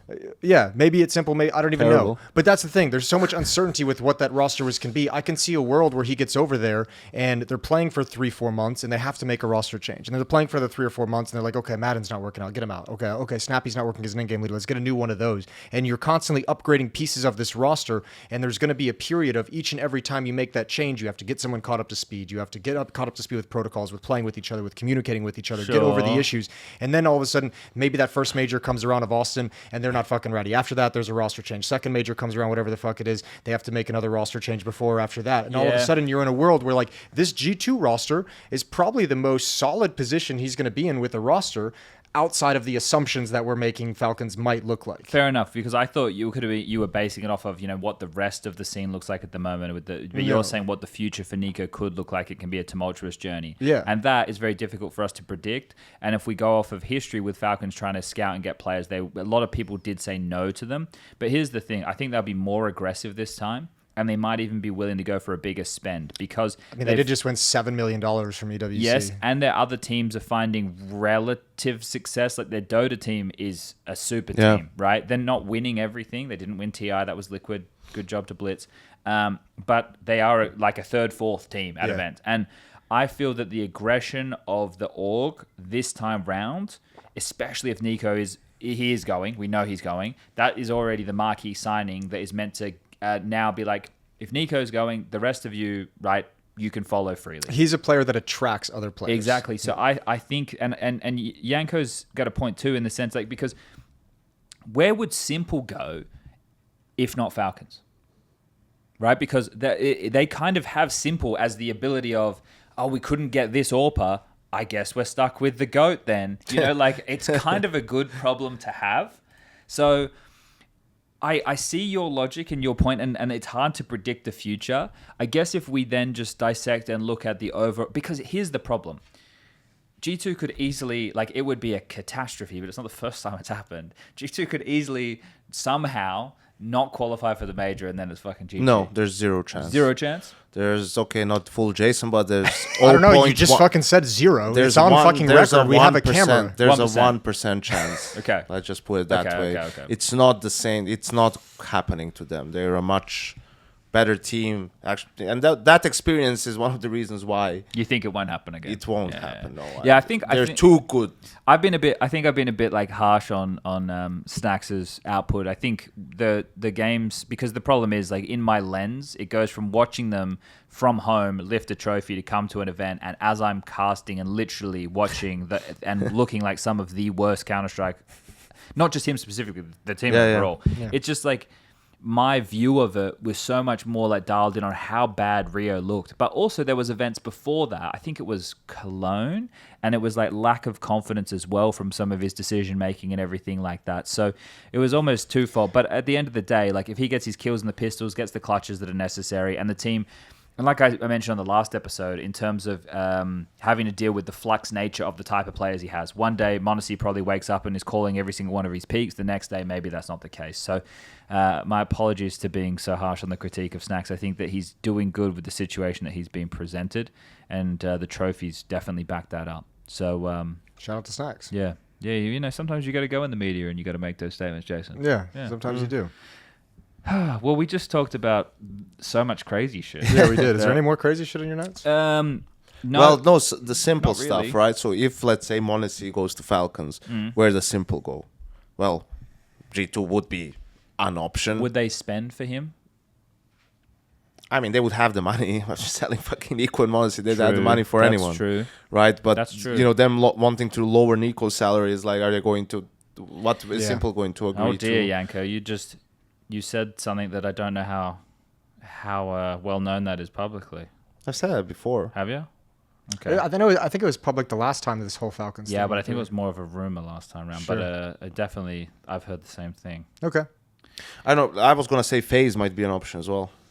For Simple. Yes. If they're willing to spend, if they want to, you know, change Brokey or whatever, that's like the road they want to take. But I don't see that many options after that, because, like, who's going to pay that salary and all that stuff? He might have to eat it a little bit. Yeah, and he drop might, down. but also still, who? It's not that I feel like the buyout is probably the bigger thing more than the salary.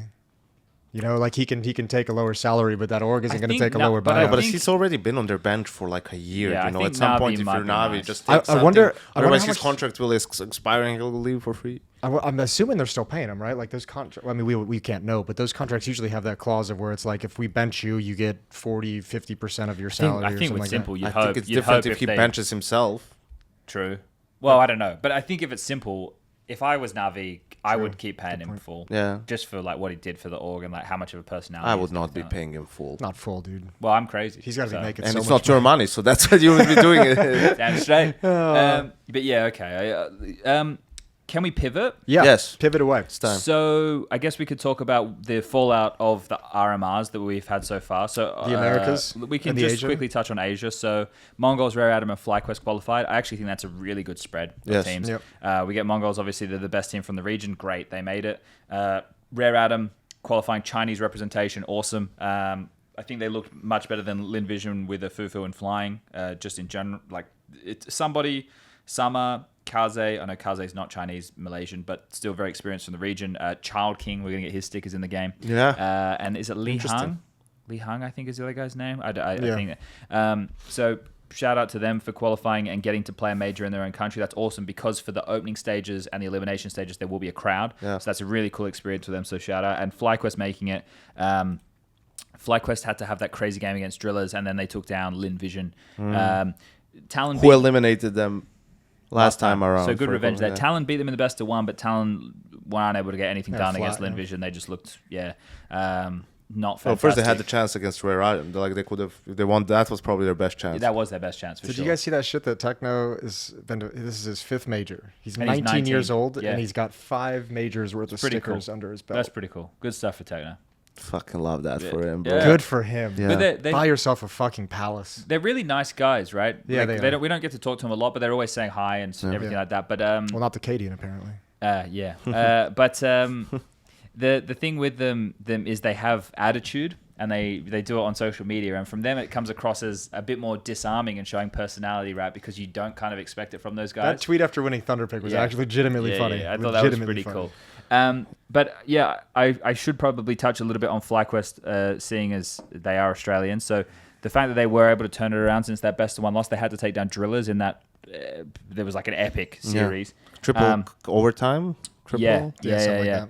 And it just obviously showing poise in the best of threes, right? The best of ones are tough for everybody, and we know that from the Americas, and we're definitely going to find that out tomorrow when we start the Europeans. The fact that they could turn it around and actually grind out through the lower bracket, I think that sets them up quite nicely. Some good performances from Vexite in pressure moments. I don't think Vexite he's shown his potential, but hasn't realized it yet. Like not like it hasn't like, and it manifested in some really big rounds on Ancient, and I think it's great. But if he could just become a little bit more consistent, and I know it's difficult with some of the roles and positions he plays, him and Inns, I think are mega legit. Like I think that they're good Counter-Strike players. I'm not talking about them being in the finals of a major or anything along those lines, but from where they're from and they're good pieces that you want to build around. And I think it can work. So. Yeah. And Dexter was talking about like they'll have no pressure now. Like that this was all the pressure was just making it, right? Well, because they didn't make it last time. So and they'll be there for 2 more weeks, all these teams now with all the Europeans coming in, so Good they'll practice. get solid practice and everything. Might be some upsets when the actual major comes around, but yeah, also shockingly the European mixed team won 1 map and lost. Yeah, I think like obviously there's been a lot of conversation in the public about this, and in the lead up 13-11 Jason as well. In the lead up we discussed this. It's not something that we like to see, right? Obviously, we didn't. For me personally, I think it was a bit shitty. Like if they kept Amsterdam or whatever, it would have been fine. Obviously, the scenario thing then really turned up the level of scrutiny. I think though, the fact that they didn't make it kind of means we can take the good and the bad. Hopefully, in the future, we see how this develops and what happens with Asian qualifications for majors. It's impossible in the future, isn't it? Well, no, because there might be some form of qualification for Asia. Because there's a lack of events there. Gotcha. So I don't know what type of loophole. Maybe those things will get fixed. I mean, if there's going to be like an independent qualifier for Asian teams, you'd fucking hope that they just lock that shit down and make sure, right? Well, and the thing is, obviously, these roster rules, there's a reason that it's core 3, and then you have Liquid, for example. A lot of the Americas teams that we're going to discuss as well. More Europeans qualified to the major than exactly, Americans. Right? You had fun with that one yesterday, you piece of shit. So that's something in itself. But I will say that one thing that it did do, the Drillers situation, is it brought a lot more viewership and eyes and interest. I don't give a fuck. No, you don't? I think it's I don't kind of give cool a that more fuck. people were watching teams from the region. But those teams are not watching for the teams or for anything, and out of those people, maybe 100 will watch some extra Counter-Strike. Yeah, it's not going to be because of lasting it. fans, Like, right? Well, maybe. You don't know. I feel Maybe. I feel like I have a good indication. I don't think there's a lot of correlation between watching a guy gamble on his stream and just watching professional Counter-Strike. Well, you're Shocking, I talking about know. the owner fans, right? Yes. Yeah, I don't know. I think the fact that it got more spotlight, especially from a region that never gets any spotlight, and obviously that's due to the quality of the games that are being played. I can't, stop that. I think that is a good thing. Like, I see what you guys are saying in terms of that viewership is probably going to go down the drain and it won't exist anymore. I'm you guys are going to be crazy. You guys are going to be surprised by this, but I am kind of on the fence where I agree with both points. Oh, nice. Okay. Because I do think it's good that more viewership got brought in. And it broke shattered records. It was like the most viewed Asian RMR and probably Asian minor, I would imagine, going all the way back as well. And Yanko, you're right. None of those, not many of those viewers who came over are going to be converted and stick around to support and watch the Asian scene moving forward. But I think there is a benefit, at least for this one moment, of having those viewers come in for this event and just enjoy it. Bro, people have been dooming and glooming about esports or even Counter-Strike specifically for ages now. Oh, yeah. If there's one thing that will kill us, it's this urge to make us something that we're not, Yes. and to blow numbers up and to do things. It's like, we have as many viewers as we have. Like, Yeah, there's but this is not the number of global- people that are interested, and we need to work in reality, with those numbers, and not to make like esports or Counter-Strike something that it's not. Sure, we're in a great place now where we can fill the Lanxess Arena or the Royal Arena or, you know, all these spots around the world. But maybe that changes one day, or maybe something changes and it can't happen anymore and we have to maybe scale it down a little bit. Like, that would be the reality, instead of artificially like talking about stuff and trying to make it something that it's not, or which is, for example, what Call of Duty tried to do with their shit. Overwatch. All these arena Overwatch, right? And it was all dead within a couple of years. We're not obviously at that stage yet, and I don't think we'll get there, because Counter-Strike is just different. But it's like, who cares? You know, like, oh yeah, it was the most watched. Why? Because a bunch of people who watch a guy gambling kept watching like him because of him, not because of the teams, not because they care about Counter-Strike. And also put in more spotlight. Did it really? Because none of those people, again, will care. There are people who are outside of this, right? You're only looking at Owner and his viewers, right? There were people who were co-streaming those games who would never normally co-stream those games because of this. Like Flom, Olaf, right? Forrest was there co-streaming. Names of people who are actually like Counter-Strike players who have played at decent levels before. Fuck them all, actually. Fuck them even more, because if you as an ex-player, right, don't think it's important, don't think it's valuable enough for you to stream, and now you're doing it because more people are watching it because of Drillas. It's even worse. This guy is just a nobody who's gambling, right? Who became popular through that. You actually played the fucking game. So you know, if that's like, and I'm not, and I understand that as a streamer you're looking at just value, right? Like, why would I get up at 4 a.m. to stream Mongols Lean Vision if no one's gonna, or like Lean Vision Talon, like no one's gonna care about that, and it's not worth it for me, right? Like, but because Drillas are there, I'll do it now. Like, okay, I get it. Like, it's all about the fucking subscribes and all that shit and the CPIs and all the fucking 3-letter KPIs. acronyms, you know, all that bullshit. But give me a fucking break. Either you care about the games and you want to watch it because you think it's good, or you don't. Like, all right, let's move on from Asia. Glad we had that conversation. On that note, yeah. You can't really come back from that. No, one. not really. The Americas. I think just out the gates, there's only one team that I think is a huge surprise out of the bunch, and it's not even the fact that they qualified, it's the way that they qualified, and that's Wildcard, going 3-0. I think that, like, for me, like when we discussed last time, I wasn't even hard-lined on the teams that were going to qualify because I thought that the field was relatively open in terms of those last couple of slots, and with the best-of-1 losses, the way that it affected Furia and Liquid going forward, obviously it got a little bit tense there for Furia on the final day, but we got Wildcard, MIBR, Pain, Complexity, Liquid, Imperial, and Furia, right? So those 7 teams plus the 3, now we have 10 teams locked in, the 3 from Asia. All in the opening stage, by the way.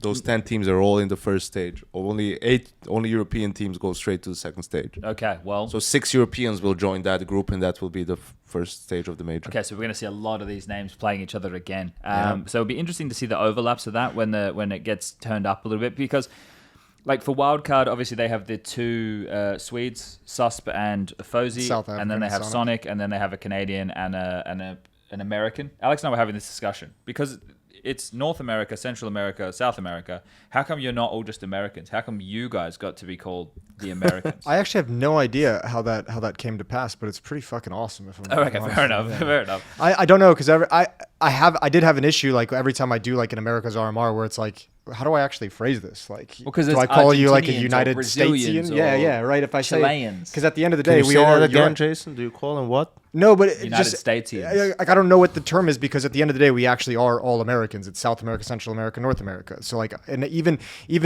like, it's easy to call like a Canadian an American, and it's technically true, but not technically true. So I don't know. It is kind of strange. What are you waffling about? Like, no one's Chad ever got me started on this. Why are you asking me? No one ever uses the word American except for a citizen of United States of America. I know, but that's the question that you just asked. Yo, America, do you ever you paying attention? Do you ever go and say, "Hey, European"? Like, yeah. No, you don't. Shut the fuck up. You Americans do categorize all Europeans as Europeans. We do. They're like, and we can get more specific. You don't go when you talk to a specific person. You don't go to him and say, "Ah, you're European, right?" Yeah, we do. They do actually. you see a lot And of again, There's too many countries Some in of Europe us- for Americans to. Some of us can get more learn that. specific than others. You know, some of us know a few more countries in Europe than others. So proud of you, Jason. You do, Jason. do, you yeah. know the most actually. I'm just trying to see Out of any American how many that doesn't work in the state. how many actual Americans qualified. So not many. JBA, It's single Elige, digits, I Floppy, think. and It's Grim. 4. It's 4. That's kind of embarrassing. Yeah, and there's 5 Europeans. Canadians, you've got Stan. That's Naff, the thing. But this is what's so stupid is historically going back to 1.6, going back to when I was playing in 2000 and 2001, Canadians were just counted as like we would say you're like how many Americans qualified, and we would count Canadians and people from the United States all in one category. So we give you 7. If you Sure. count South Africans with the Europeans, there's more of them than can't count than, South Africans than with North Europeans. Americans. if you combine every other Why country not? in the world, You're better off counting. South Africans are Europeans. Oh my God, Chris J's here. We we I am disassociating myself from anything Chris J ever said. We- I just put that out there. Except for that don't one. share any views. we're probably What's better your off heritage? though. We're probably better off I don't though know. I'm a lamb. combining like the South Africans with like Australians and New Zealanders, for example. Oh yeah, that's fine. No, because it's from just like smaller regions that don't really. yeah. My point was just people who are not from North America, but they're not South American either, right? Like Europeans. Anyways, moving on from this, I think wild card going into the actual major itself. I mean, it's interesting that you'll have all these same teams playing up against them, but I think I'll reserve the ability to amend this statement when I see who else qualifies over from Europe and where things are going to end up. But I could very easily see wild card being an 0-3 team in the major. Wow, shocking statement. So we're trying to be positive, and that's where we've Oh yeah, landed. you guys have been fucking positive these past 10 minutes. I think I've been pretty good. You've been all right. Thanks. What? Why am I singled out? I got silenced last episode. No, now but I'm you look getting at the like. bullied. Look, I'm with you. Like, it's a great qualification, and I am very positive about it. I love the comeback story from Stanislaw. I think that's absolutely incredible. I think he's a cool person. He gave a great interview where he's just like, I fucking never even thought about going to Valorant. Fuck it, Counter Strike's Yeah. been my life, and you obviously rah, we love that shit. I think Sonic coming out of like his retirement that he had to go get his education. I think Fuzi's old NIP lineup, and now here Sops, he was in that Metasport lineup that caused some upsets online earlier, and now he's here. JBA, a He got promising dropped from Metasports. yeah. There's a lot of cool stories within this team and the way that they played the game, beating Liquid in the opening match, the comeback they had to do there, the comeback they had to do later to qualify. It's all great. It's all beautiful. But you go into that next stage and you play some of the better teams, and there's going to be those 6 European teams joining up with them. Even if you play Liquid again, you aren't making those comebacks. Like, those comebacks are like, you have to be able to play from the front and just win games. And I think those comebacks made them, that 3-0 start is not something that can be replicable in terms of coming back, in terms of being 7 rounds down, being down 11-5 and making the comeback to win. Like, it's just not going to happen. Because the thing is, they beat 9Z 2-0. That was their qualification game. The 9Z looked like ass this event. 9Z sucked. Shout out to Martinez, who did put up a good fight on the final day, but he was pretty missing the other games. The only teams that I saw them beat, there was best of ones. They beat Legacy. They made Legacy look like a bunch of It noobs. was 12-0 City side. Yeah, it was miserable for fucking Legacy on Ancient. I don't know why they picked. Anyway, that's a story for another day. But yeah, I think the wildcard angle, they definitely fall into that category as one of the weaker names. But with Yanko saying that what we're looking at here is Mongols, Rare Out, and FlyQuest plus these 7 teams plus 6 European teams, and Obviously, the Europeans will be the 3-2 teams, and hopefully that it pans out, if we're lucky, that they are the weaker teams, right? So that like this is when we go to our European preview coming up. It'll be interesting to see how it actually looks. Like, oh, Jason, wildcard versus Sangal. I would favor Sangal, but is there a chance in the best of one? Maybe. Yeah. Right? Like, so I think that's where, your 0-3 conversation kind of opens up a lot more. I don't want to paint them with a brush like that straight away. I think that their comeback against Liquid showed resilience from them. I think Liquid should... Camera stopped. Hang on. We're going to give it a pause. There's a thumbs up on Yanko's face. That's kind of cool. Okay. You were right. It was paused. It was paused? Yeah. All right. We're back. we're back, baby. I like to think. Hopefully. We'll have to get that sorted out. Yeah, we It's talked probably about just the connectors, and all that type of stuff. I guess what we could start doing, but it's a whole lot more work, is like record. Never mind. I don't want to do that. We'll talk about it later. It's Yeah. too much fucking work. So MIBR, they were the second team to qualify. Then Payne made it. Complexity Who did Complexity beat to M80? They beat M80. Yeah. And that was a wild game. That was a wild game at Counter-Strike. I can't believe some of the rounds in that matchup. Like there was so many low buy rounds that were being won. It was out of control. There was also the veto thing. I know you and Dust were talking about on the desk with M80 picking into they Anubis. fucked it. Yeah, because they had beaten them in all the head-to-heads this year, which was only 2. It was the best one at EWC and the Pro League matchup. Was it Pro League? Yes, Pro League, yeah. That was the look at me, Ricky. Yes, yeah. And Anubis was in there twice. But yeah, you're giving Complexity a third crack at it, and you're picking it into them. And then there's no Ancient in the series, which tends to be one of M80's stronger maps. I don't know how I felt about that, but I'm glad Cole made it for the Jason Lake. I am too. And you know now I really am all's too. under him.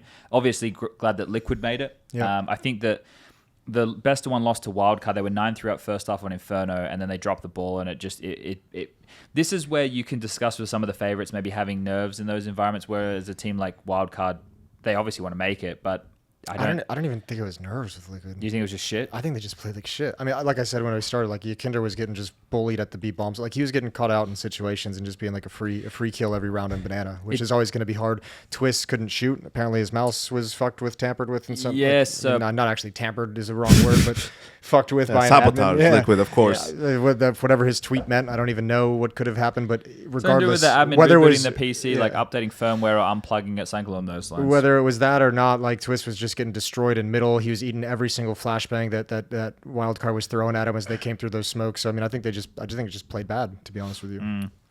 Yeah. They could have lost a few. Complexity got away with one, like, kind of in this RMR. They played mostly Anubis and Vertigo, which is crazy. Like, those are their 2 best maps.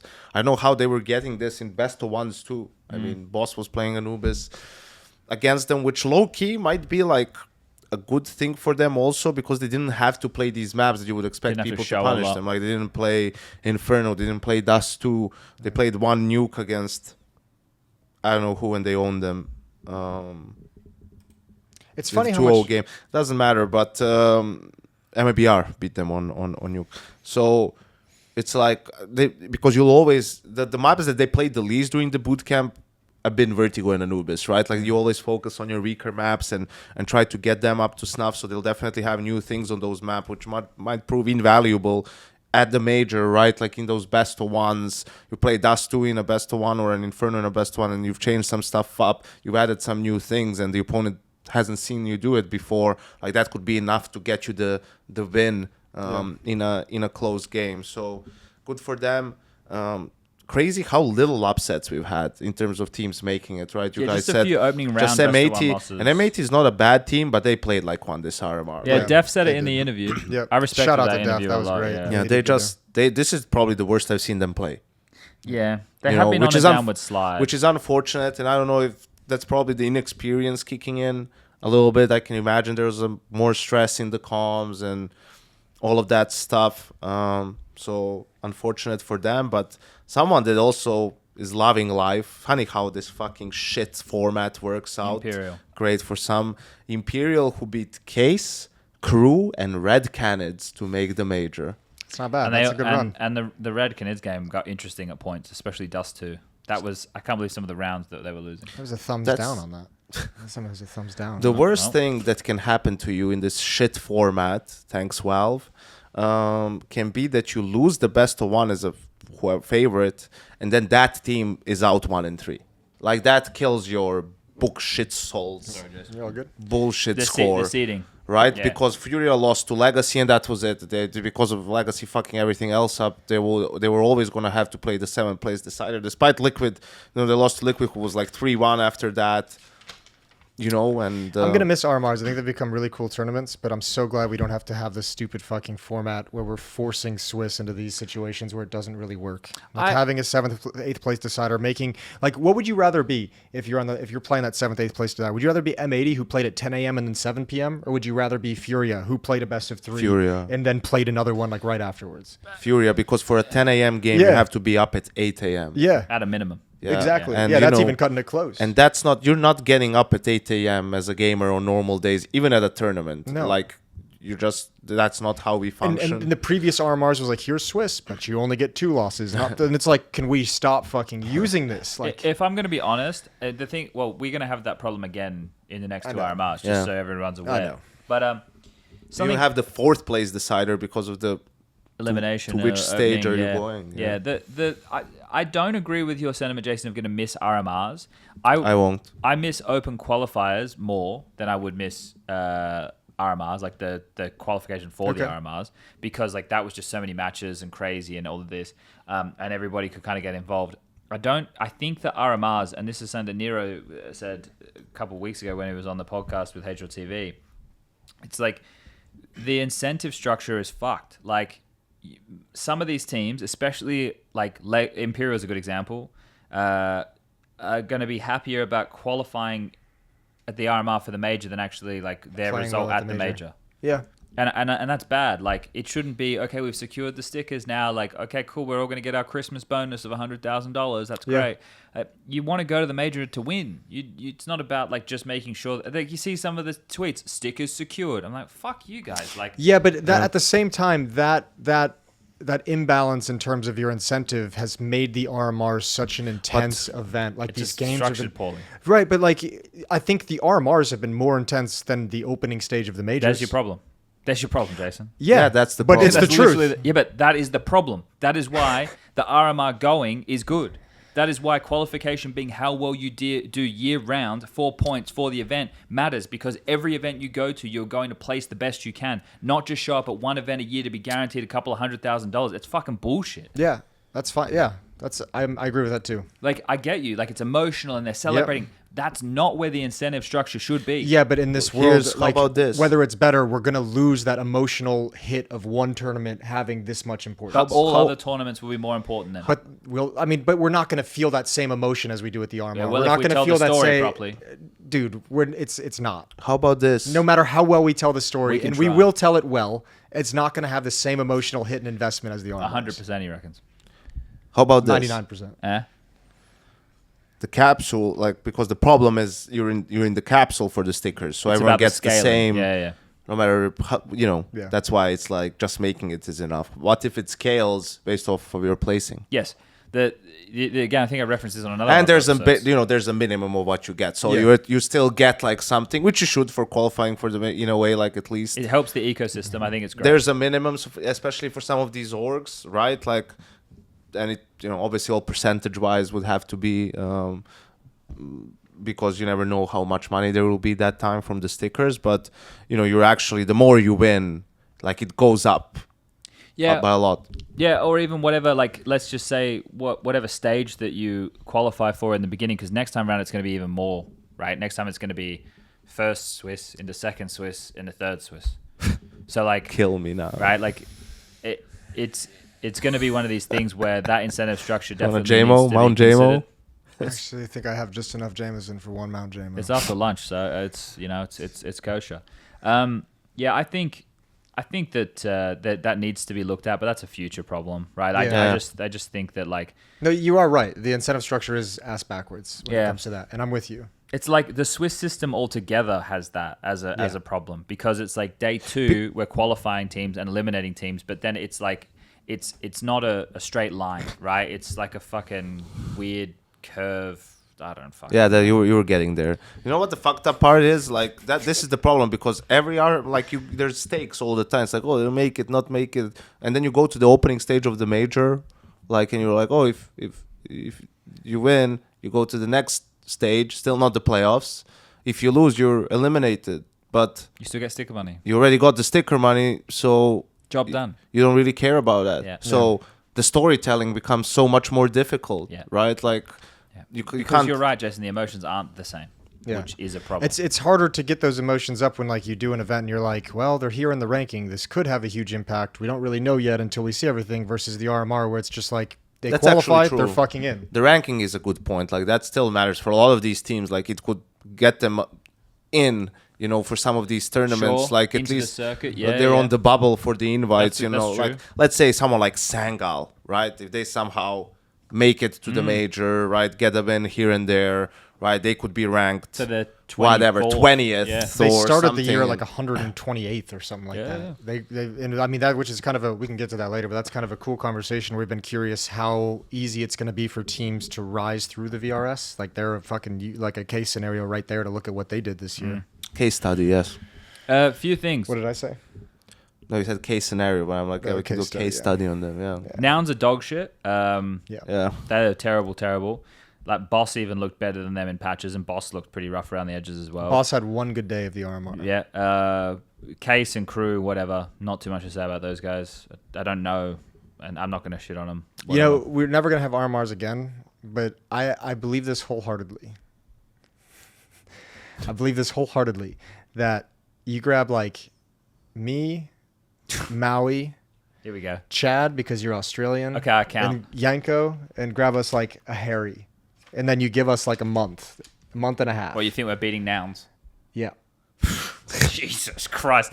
I want to just, for the nouns players, I'm not going to co-sign that. He said a month. Me neither. Okay, maybe 2 months. I don't think we could do it you in think a we're going to year. beat, like if you say we put up a good And you fight, drop us into an RMR with 7 spots. you think we can make it? Jason, Jesus, what do you feel? You think professional I think Counter-Strike there's is dog absolutely shit? no chance we would make it. Even you give us a year, we would not be able to make it. Oh, yikes. And this is how A month this was- is this a is month was how aggressive. this is how little Jason thinks of you all. He thinks you all fucking No, it's suck. not that. Don't take that angle. It's how highly I think of all of us. You definitely don't think highly of me. Like, let's just get that out Not there. as a human being, but as a Counter-Strike player, you have promise. You picked Dinko before you picked me in the 10 true. man. I You did, did. and we won that series. We did. We did win that series. Yes, and you also lost a friend.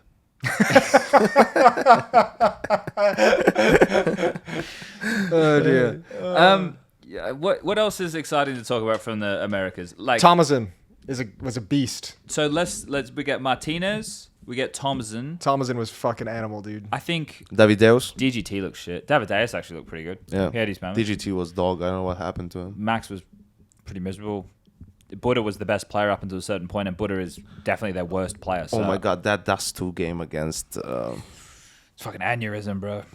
who did they play? Furia, yeah. Like on B bomb site, man, when he was on the CT side, he had like 6 ADR 8 rounds in. Like, he was in the tunnel behind the smoke. They're walking through the smoke. And Yeah. he doesn't get the kill. Alex and I are like, how do we even cast this? It's so bad. He was having a rough time, unfortunately. I'm glad Furia made it. I think, look, the 2 games that they won, M80 and 9Z on the final day, they just blew them out of the water. Yeah, They showed I their think class. that's what's more important for me, right? Because That it wasn't laboured. this iteration of Furia looked the best we've seen in a long time, and they finally had some good results consistently, so to speak. So yeah, it sucks to lose to Legacy, and the Liquid game was all weird because it was 3 stomps. Yeah. But still, Liquid. Let's say it's one of the 2 best teams in the RMR, and then when they needed to get the job done, they did it, and it was comfortable. They were in control the whole time. There was no panic. It was methodical, just dissecting really the opponent, right? Like great calls from Fallen, great play from the individuals as well, and they just got it done in a convincing manner, which we know how much pressure it is. Even Fallen, when he was talking and I think Pala asked him a great question with, you've been to 15 majors, you won 2 like 10 years ago. How much does this, now just making it, how, do you feel about that and all that stuff, which is like crazy. And, Jason is thinking with Train being added, just 3 more years to Fallen's career up there. He So loves a bit of Train. I was Fallen. talking about it. I mean, I'm digressing a little bit, but man, just Fallen for the first time ever since I was coaching him in that MIBR team finally feels like he has a lineup that's capable of like doing that. He's like in a good place, because I mean, the MIBR team, we had some success, but it was really, a weird That felt like the conjunction beginning of the breakdown of the relationship with Tarek and Stewie, right? Then they went back to full Brazilian, but things didn't didn't play out great. They had top 4 in Katowice at the major, and that was pretty much it. And Liquid was such a mental case. That, Yeah, then Liquid was like a complete. He is constantly leadership being questioned, calls being questions, people bouncing back and forth between being the IGL, not being the IGL, giving it back to him, taking it back away. That was such that well, team. He had that in the start of Furia too. Yeah, right? no, and then he had Imperial, which is like what you're like the last dance. It's just okay, just a marketing run. We thought he was retiring. Yeah, I thought he was retiring. Then all of a sudden he's not like, but he never has like a complete team of capable individuals around him. You know, and his level was dropping too. Then he goes to Furia. They don't fucking remove art. Now we're leading by committee and all of this bullshit. Furia just wasted a year. Yeah. They wasted a year of his career too, and he's like on the, towards the tail end of it. The twilight. Yeah, now you're seeing, actually, and even this roster has like a couple of players playing a little bit out of position. Like it could still even be better than this potentially, but this is the best chance he's had in a long ass time, and it would have been really sad if it just sort of fizzled out at the end of Imperial or something, because the highs, the peaks were so awesome to watch and to experience. Yeah. Yuri had some good moments as well, which is encouraging because he needs to play well. He definitely needs to play well. But Fallen looked assertive on the AWP as well, though he was taking fights, taking peaks, which was good to see. I wanted to get unless you want to dive into Furia. Nope. I wanted to ask a question to you guys. Okay.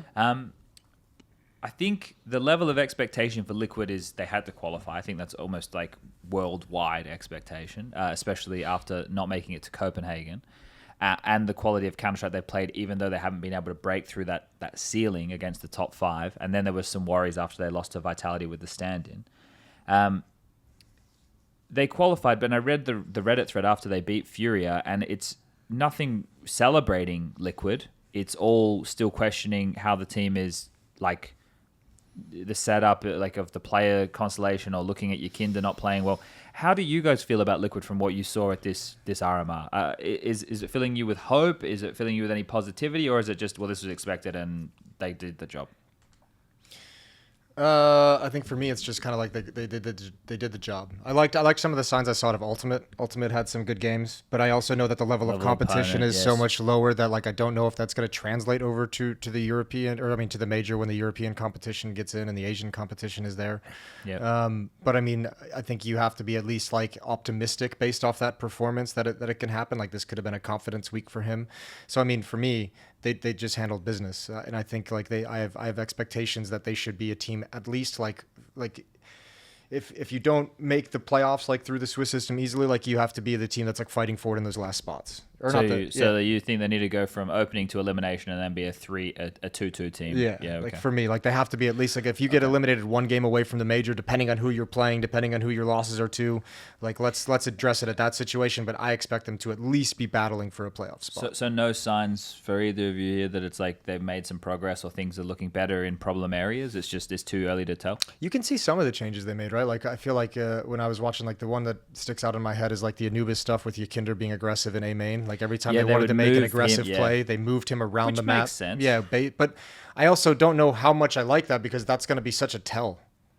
Like that's going to be. But it's fine when you're going for an all-in move, I think. Like I see what you're saying. Like, well, his death now B should be under fortified, but they did move personnel around. Right, but like if you're an analyst looking at Liquid and how that changes on Anubis, right? Like, aren't you saying like okay, if we go like 1-for-1 with Yakinder when he pushes A main, this is how they're playing on the other side of the map. Like this is where people are positioned. Or if Yakinder wants to get aggressive in canals, this is how they're playing at the A bomb site. Like it feels like it's a really nice tell for teams when you see Yakinder get aggressive in a situation to be able to have an image in your head of what they're doing around that piece of aggression. Mm-hmm. I see what you're saying. It obviously gives you more of a picture, but it would be the same thing as if it was JKS pushing A main, right? You would still have the picture of what's happening on the rest of the map. Would it though? Because that's like your standard A player, right? Like if you but it's not like you can't. So like you're either going to have one or two options. JKS was setting Yakinder up for those pushes with the flashes. You're either going to have Twists, who's cheated over, right, to help over with the defense with NAF, or you're going to have Ultimate over there with the AWP. Right, like if JKS pushed, you're still probably gonna have Twist or Ultimate middle, and then the other one probably cheating over towards. Oh no, would have had to set up JKS for the push. Yeah, I said on the broadcast. Yanko, the problem. Can I open this blind because you're disappearing? All right.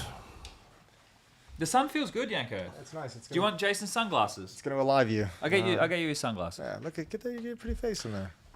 Yeah, the problem with Liquid, with Ultimate and Nikinder, both not playing well, is those are your two aggressive players. Like, those are your two space creators and everything.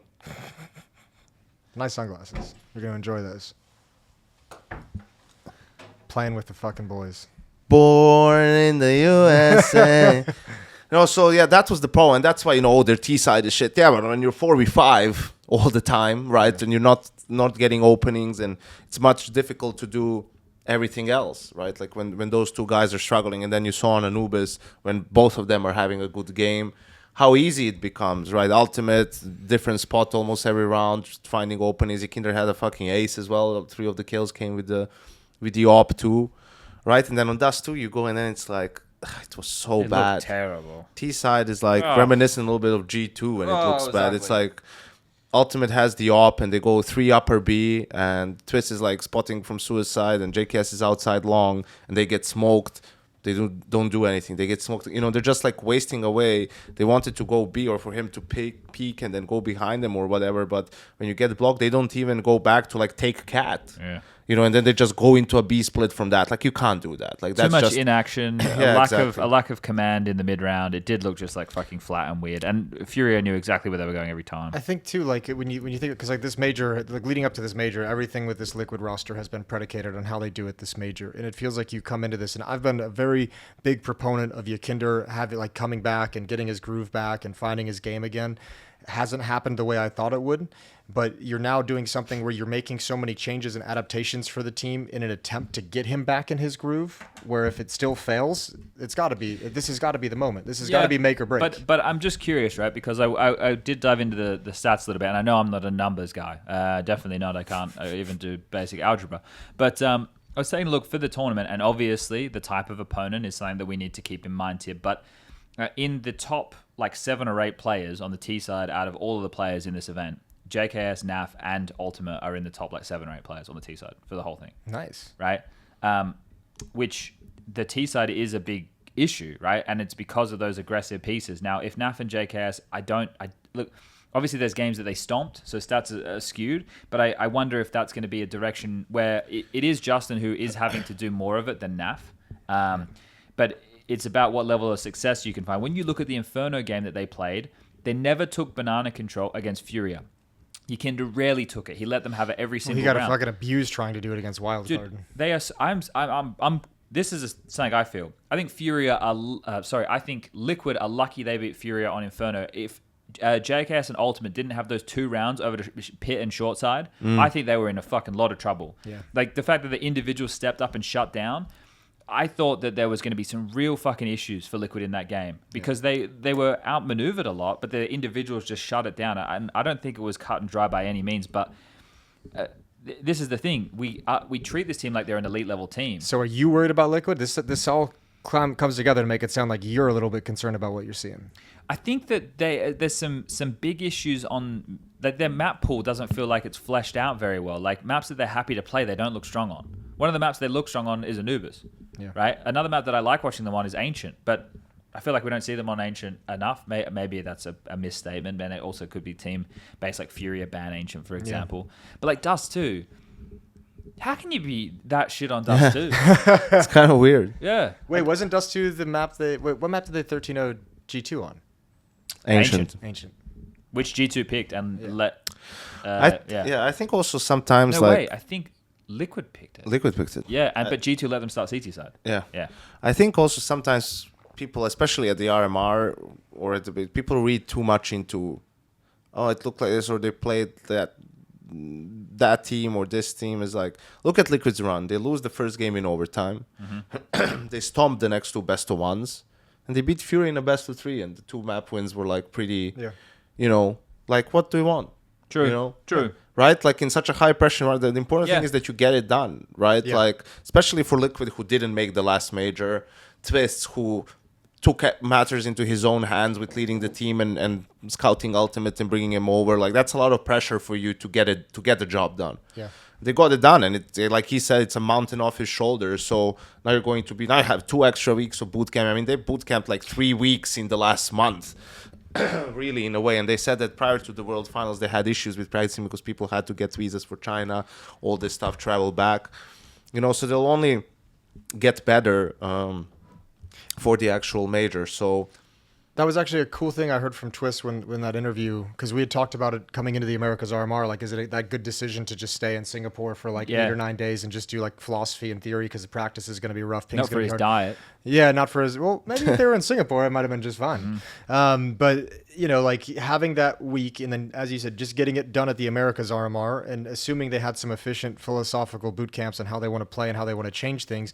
Now you just get to grind fucking practice against EU teams who are going to be fucking gagging to scrim you because none of them want to play each other when they might have to be in the Swiss system. So you have your pick of whoever the fuck you want to practice against for the next however long it's going to be. Navi's there, Vitality's there. Right, there's some good names that they can play against for sure. And you'll probably make, if you're Liquid, like I'm sure Mither has like a list of teams that he thinks is going to be like the 6 teams or the teams that are going to join them in the opening stage. And it's like, don't scrim. They'll probably put like 8 to 10 teams on it and be like, don't scrim these guys while they're here for the RMR. We think these are the teams that'll be in the groups. You won't play any of the Americas teams probably. And then you just get to grind against the best European teams and get up to par. They also were good in pistols, which normally they're bad at. They were the best pistol team for the event. So their pistols have been pretty bad. Like mainly I'm looking at like, this is the problem. We're comparing apples and oranges here. Like they're playing against fairly few teams that are in the top 20, and normally the teams they're struggling against are the teams who are in the top 5. So, should we preview Europe Group A and We B? should. We're about 2 hours in. Let's get over to Europe. Yeah, it's been a good conversation. You're gonna timestamp this, Jason. This part, the EU RMR, just for the. Nah. I appreciate it, Jason. You're a man with good taste. I told him we do 2 timestamps. That's it. All right. Okay, so same format as everyone just experienced for the Americas. 8 best of 1s on day 1, and then 4 best of 1s on day 2 over both streams. And then there's best of 3s that'll follow that for the rest of the week. We're going to go 4 days and then straight into Group B with 4 days. There's no break between A and B. And we'll be finished on the 24th of November.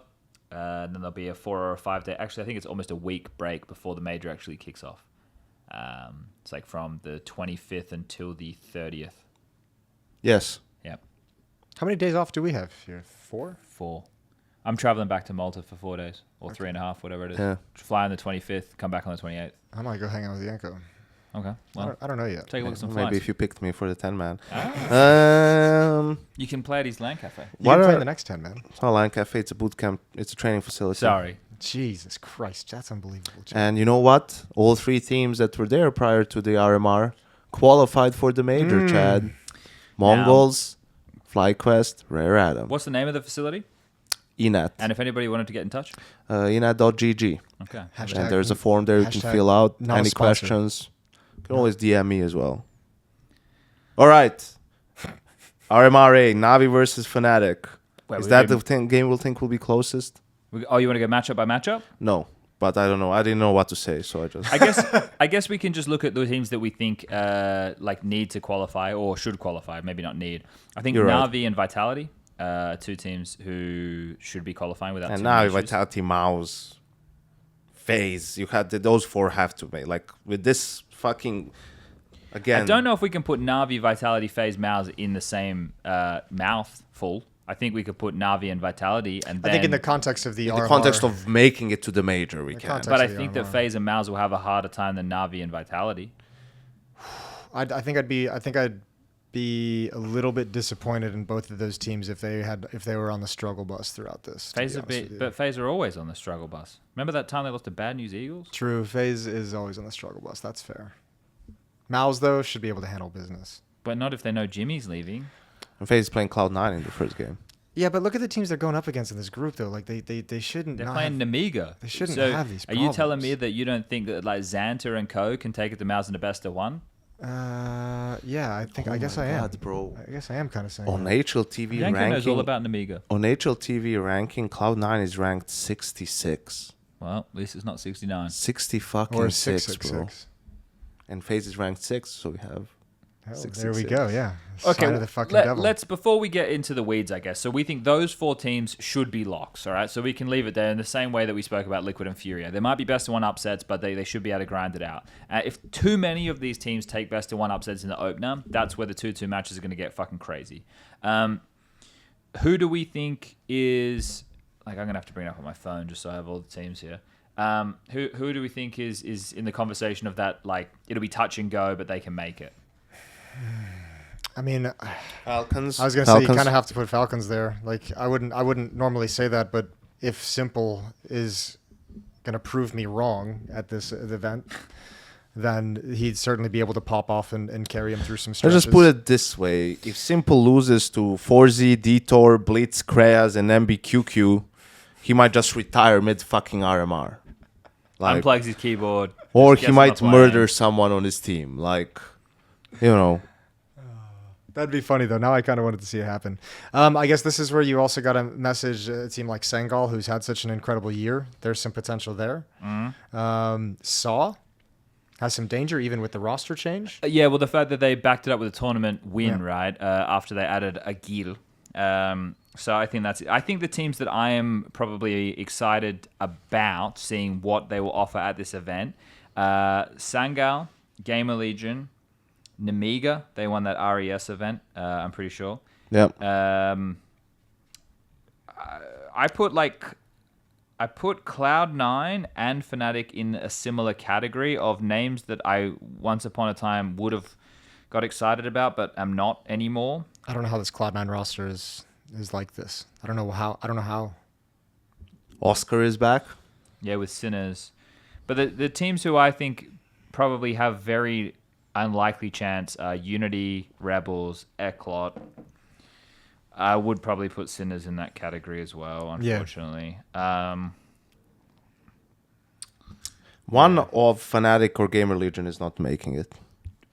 Fnatic or Gamer I like Legion, how you said. I like how I said that so dramatic when that's actually like kind of not a hot No, take. it's at all. not a. That's a moderately. I think That's like a BetBoom- Jason take. I think BetBoom are bad. Jason hot that's how take. you wanna That's play a this. Jason's hot take. All right, fuck's sake. I think BetBoom are bad. Yes. I do too. They are just bad. won Yalla Compass Fall 2024 the other day, though. But I want Nafany to do. I want him to make it. Why? Ah, okay. I was like, where is he going with this? Like, I want Nafany to fucking. Is Nafany your lose. art? No, I just think it'd be fun.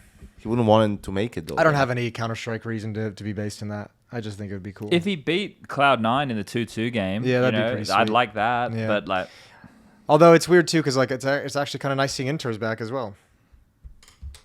You know, I got my emotions are pulled every which way. shut the fucking podcast down. What are you talking about? What did you say? He's excited about Inters. No, did I say excited? Well, it seemed like it. I just said I'm happy to see him back because I don't think he was the issue with that former roster. So when he got removed, it was kind of like yeah, so this poor is guy. what I reckon. I just like people having their comeback arcs. I reckon Maui, you, me, Yanko, and Harry could probably be Inters in a pug. Oh, for sure. Sorry, that was a callback. Not- Hopefully, not- people were watching the whole thing and not just looking at timestamps. Not Cloud9, but you know, Yeah, you throw Inters into But the pug. Unity. Unity we can handle. Well, I don't know. I'm just memeing now. see that there's a lot of teams here who are this is their biggest achievement as being here, right? Like an Eclot or a Unity. I think Rebels is interesting. Like there's a couple of names in there. Those are the guys who get like tarnished with the little bit of the onliner. Innocent's still around.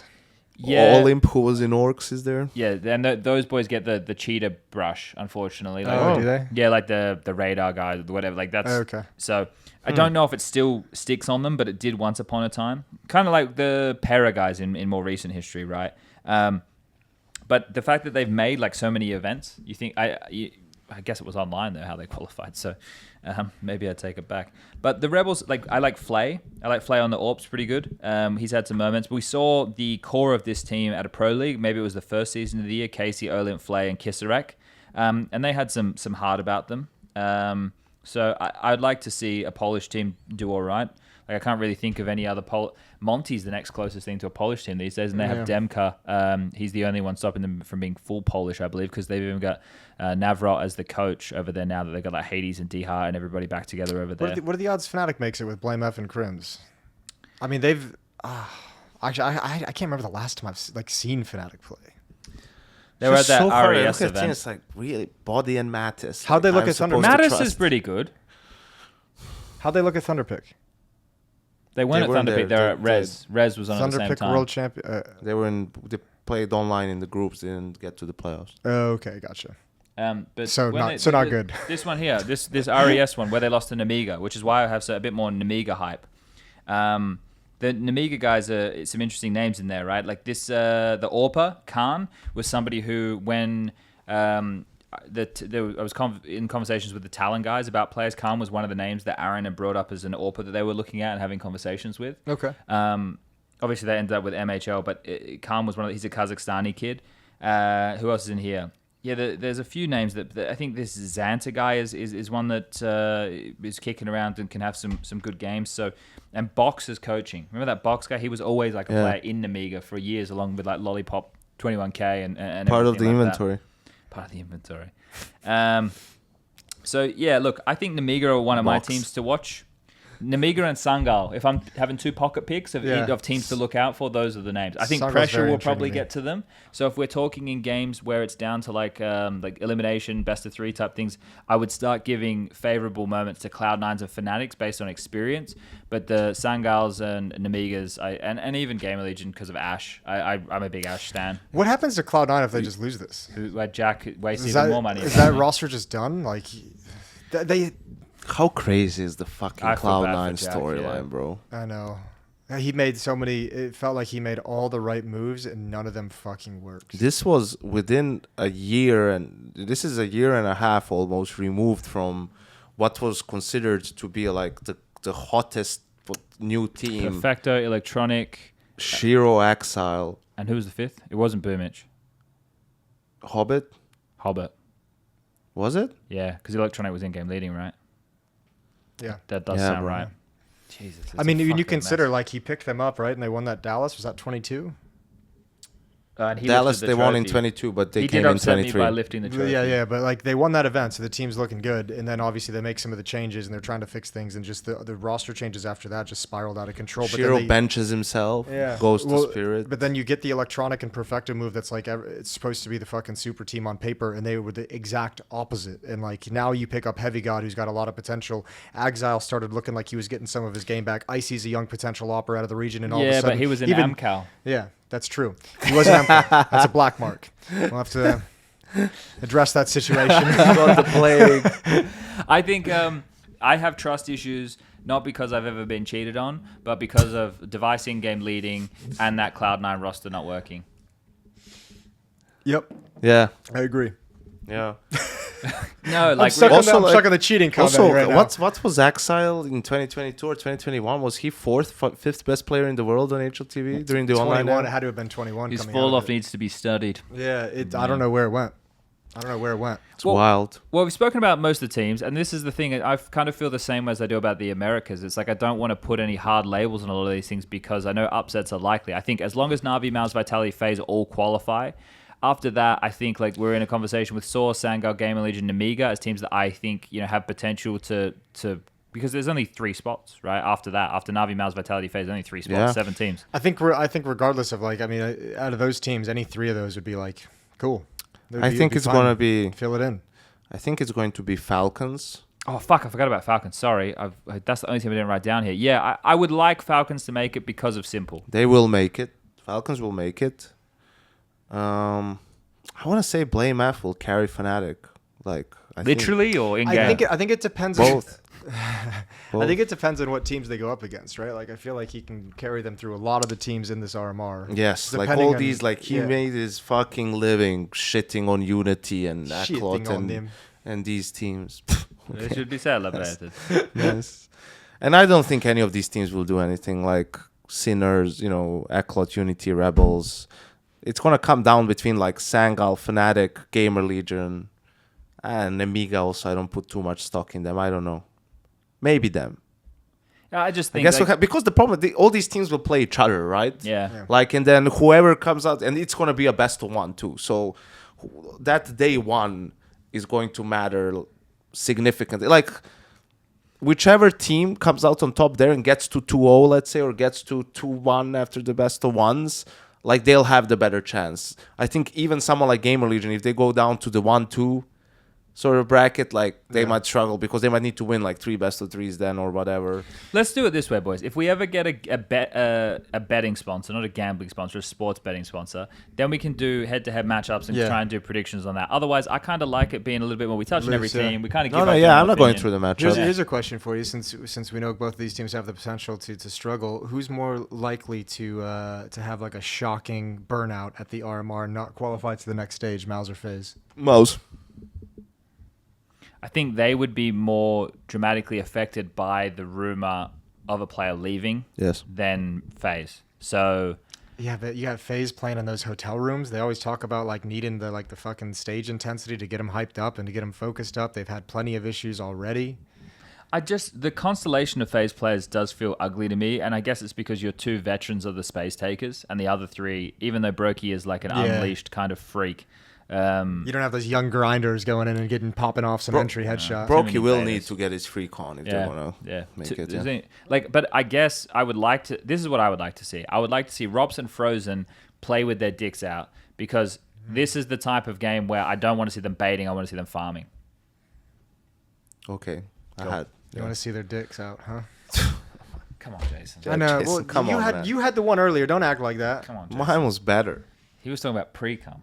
Oh yeah, good point. This is a men's health. Yeah, you're right. I podcast, so- apologize. What a silly. Yeah. This is a mental health podcast on how not to do it. Oh fuck's sake. Group B, let's go. Do you want to do one in between? How? When? After the last You day want of to do group, another one? after the last day of Group A, we don't have anything to do The only here anyway. the only thing would be we'd have to just do like it'd be like 1 hour. It'd be like 1 hour. All right, so after the game we're going to start tomorrow, which is Sunday, Monday, Tuesday, Wednesday. So Wednesday. Wednesday night, 1 hour about EU Group E. That's fine. We've been going for a while. Just bang it. Yeah. Cool. And we recap whatever happened here and how wrong we were. Nice. I like being wrong. Cool. Peace.